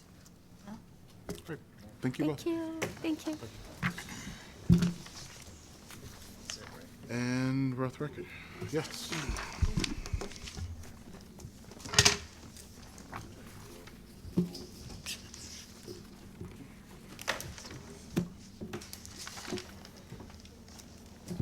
So Marty, I do blame you.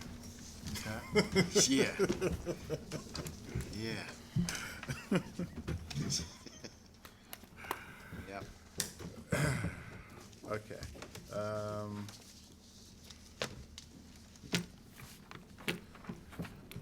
I guess let's start back at 191. Yeah. So the issue there was whether or not there was an uninterrupted non-conforming use. I've got it. Was that the concern you guys raised on that one, Martin? Yes. Yeah. And Evidentiary matter. got it vacant since 2011. And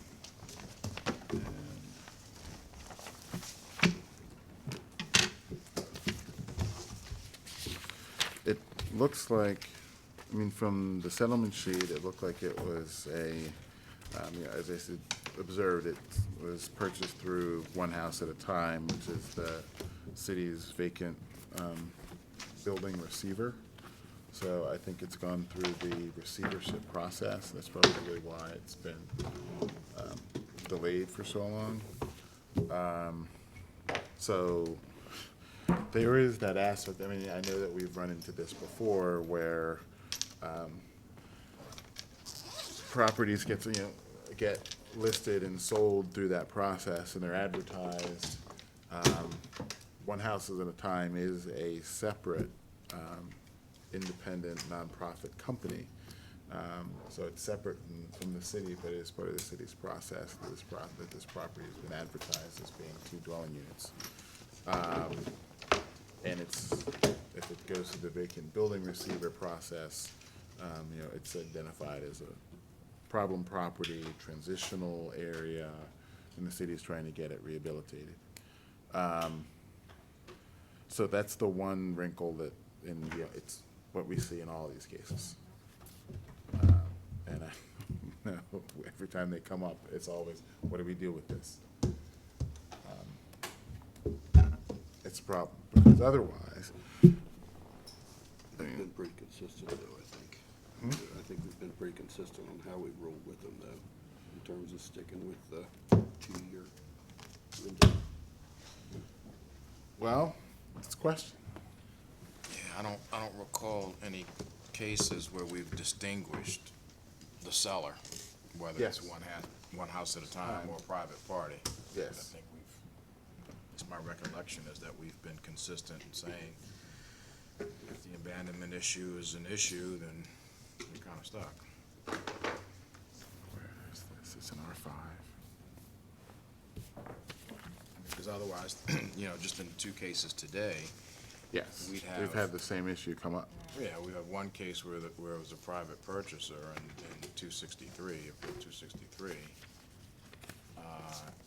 In this case, because it was purchased out of receivership, you know, I think, in my opinion, the result is the same.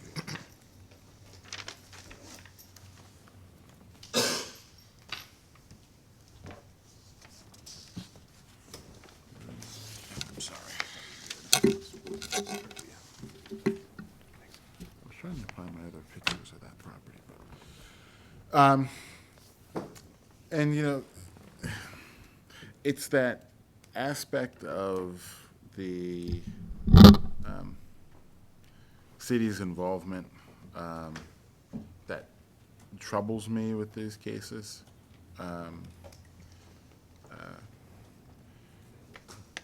In my mind, the analysis really is no different as far as abandonment being an issue. It's just that involvement by the city in the process, and the properties are being identified in certain ways. And then people are relying on that. But Do we have any testimony today that said it was advertised as to, I mean, she produced the settlement sheet, yeah, but we don't know how it was marketed other we than. don't. But from looking at how it's built, I'm going to assume that it was listed that way. But yes, you're correct that there's no evidence of the listing. All right, which other ones do we want? 270. Okay with that. I was too. I The just wasn't sure if submission of a everybody floor else was. plan. Yes, we'd need to have a floor plan. What? Yes. Yeah, I was You're fine with part it. of those formerly unsavory right. elements I was referring to. Don't contribute to the economic well-being of neighborhoods. Yes. Unless there's a Babies R Us there. Okay, I just didn't, you know. Yeah, I was scratching my head because of the arguments being made and the existing tattoo parlor next door and just. Well, I think that, I think that that one may have closed. Yeah, it's gone. Oh, it did close. Okay, yes. I missed that. Although, as Jay pointed out, it's funny when you look at the approval, I guess the data history sheet for that. It shows that it was accessory to a restaurant. Oh, I missed that, okay. Yes. Fortunately, that was back in 1987, so we had absolutely no involvement with that board. But it is kind of interesting that, David might remember. probably would. Probably. Okay. I was definitely convinced that the tattooing itself is ancillary. Yeah. But we're just gonna have to write it up that it's, A, that they're gonna have to submit a floor plan to show the layout of everything, but that it's gonna have to be accessory to the retail operation. So I have a question on 271. It's just a clarification of how can we rule in a situation where the appellant isn't the owner of the property? It's almost like a hypothetical ruling. The property owner can authorize the, in those kind of situations, what happens is the property owner authorizes the appeal. I would say probably 50% of the appellants that we see here are not property owners. Yeah. They're here on their behalf. And there's, on the form that they sign, if they're, because you have to sign the appeal form, and then if you're not the owner, then the owner has to, there's a signature line for the owner to sign saying, you know, that they consent to the appeal being taken with respect to their property. So, but if we ruled affirmatively and the appellant chose not to pursue the purchase of the house, and then it was sold to somebody else who came back and asked us the same question to house 6 dwellings, what does that Well, mean? they've got a year to use the approval, and if they want to change that, then they've got to come back for modification. It throws the whole process again, all over again. But it doesn't pigeonhole somebody else, should she not pursue it? No. Okay. No. And my thought really with respect to this was, what, if any, conditions we wanting to attach to an approval. Well, the downside is the refusal to talk and Yes. come up with some middle ground that would make everybody Yes. happy, I'm sorry, go ahead. or at least understand what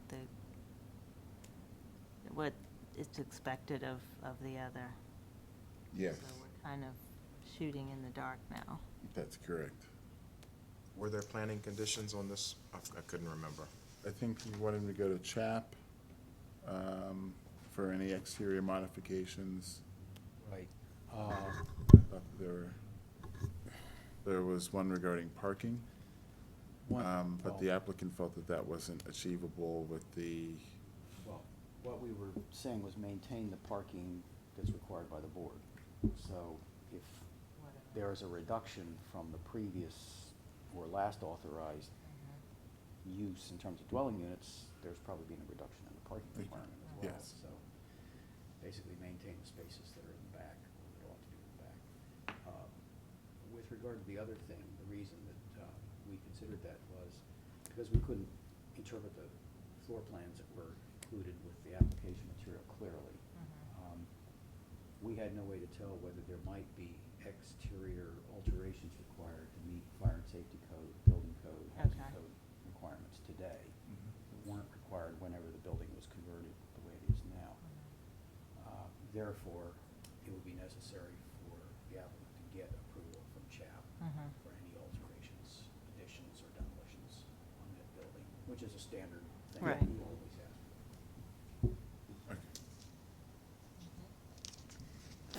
yeah, I hadn't thought about that aspect of it, but you're right, particularly because it's a 3-story unit. So, yeah, there's gonna have to be exterior. There may be, I mean, again, and we're the planning department, we're not familiar with those requirements, but just in case there are Yeah. changes made, they have to have. They'll probably have some sort of like rear escape or something like that. Yeah. Okay.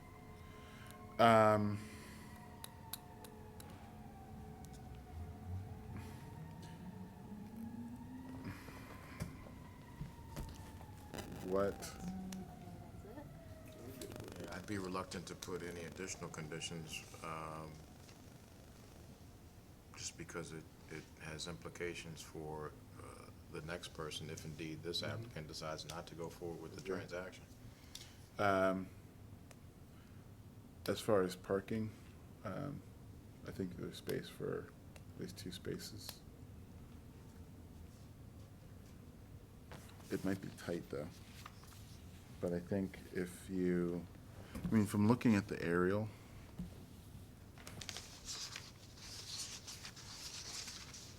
it looked like,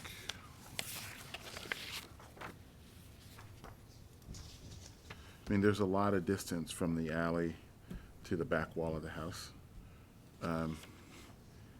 I don't know the precise measurement, but it looks to be a lot of space. So, you know, if the property is 18 feet wide, I don't think that that's quite wide enough for side-by-side, but it certainly is long enough that you would be able to stagger it one and then another one. Because you wouldn't be, like, I mean, it's probably wide enough that you could literally park 2 cars side by side, but you wouldn't get the doors open.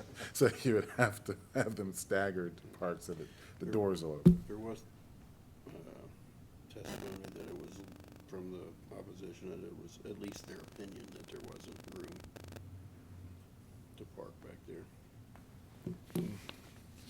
All we have is the area. Well, you know, on the aerial, if you look about 4 or 5 houses to the left, there are 2 cars parked side by side. Yes.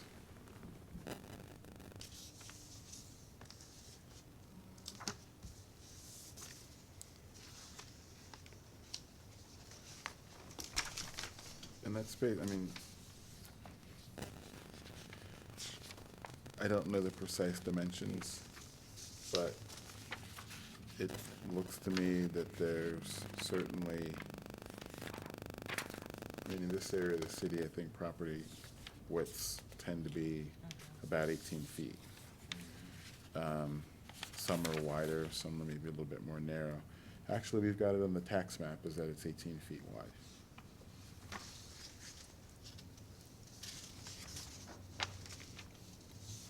So with that, you've got, you know, I think a parking space by code is 9 by, what is it? 10 by 18, 10, isn't it? yeah, 10 by yeah, something. yeah. 10 by 18. Yeah, 10 by 18, that would make sense. So, yeah, you wouldn't be able to have them be side by side, but there's space that you could stagger. Yeah. You could get that done. I'd be okay with 2 parking spaces.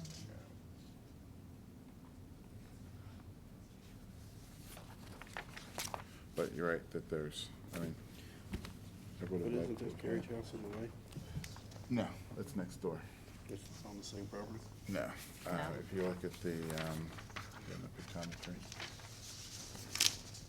so it's the width of the adjacent property, which I think is hers. Which is, okay, that's why.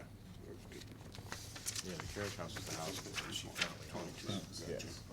That's where it's. Which, you know, as we've seen in some other cases, what have happened is that it makes sense enough, since they've got 2 properties there, you knock it down, and then you've got one continuous parking pad for both houses. Right. But I don't think that we can condition that. So, yeah, I think the 2 parking spaces and go to chat for any exterior modifications. Yep. All right. Okay.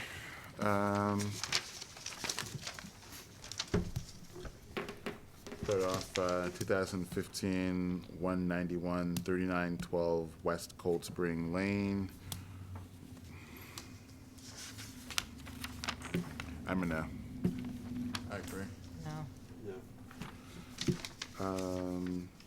2015-270, 4829 Belair Road. I'm a yes, conditioned on submission of a floor plan reflecting the accessory nature of the tattoo use, and also with the conditions offered by the planning department. Yes. Yes. 2015-271, 1520 Holland Street. I'm a yes, conditioned on CHAP approval for exterior modifications and at least 2 parking spaces. Yes. Agree. 2015-275, 828 Holland Street. I am a yes with, I think she was offering 2 parking spaces. With 2 parking spaces, and was there also a requirement for chap there, Martin?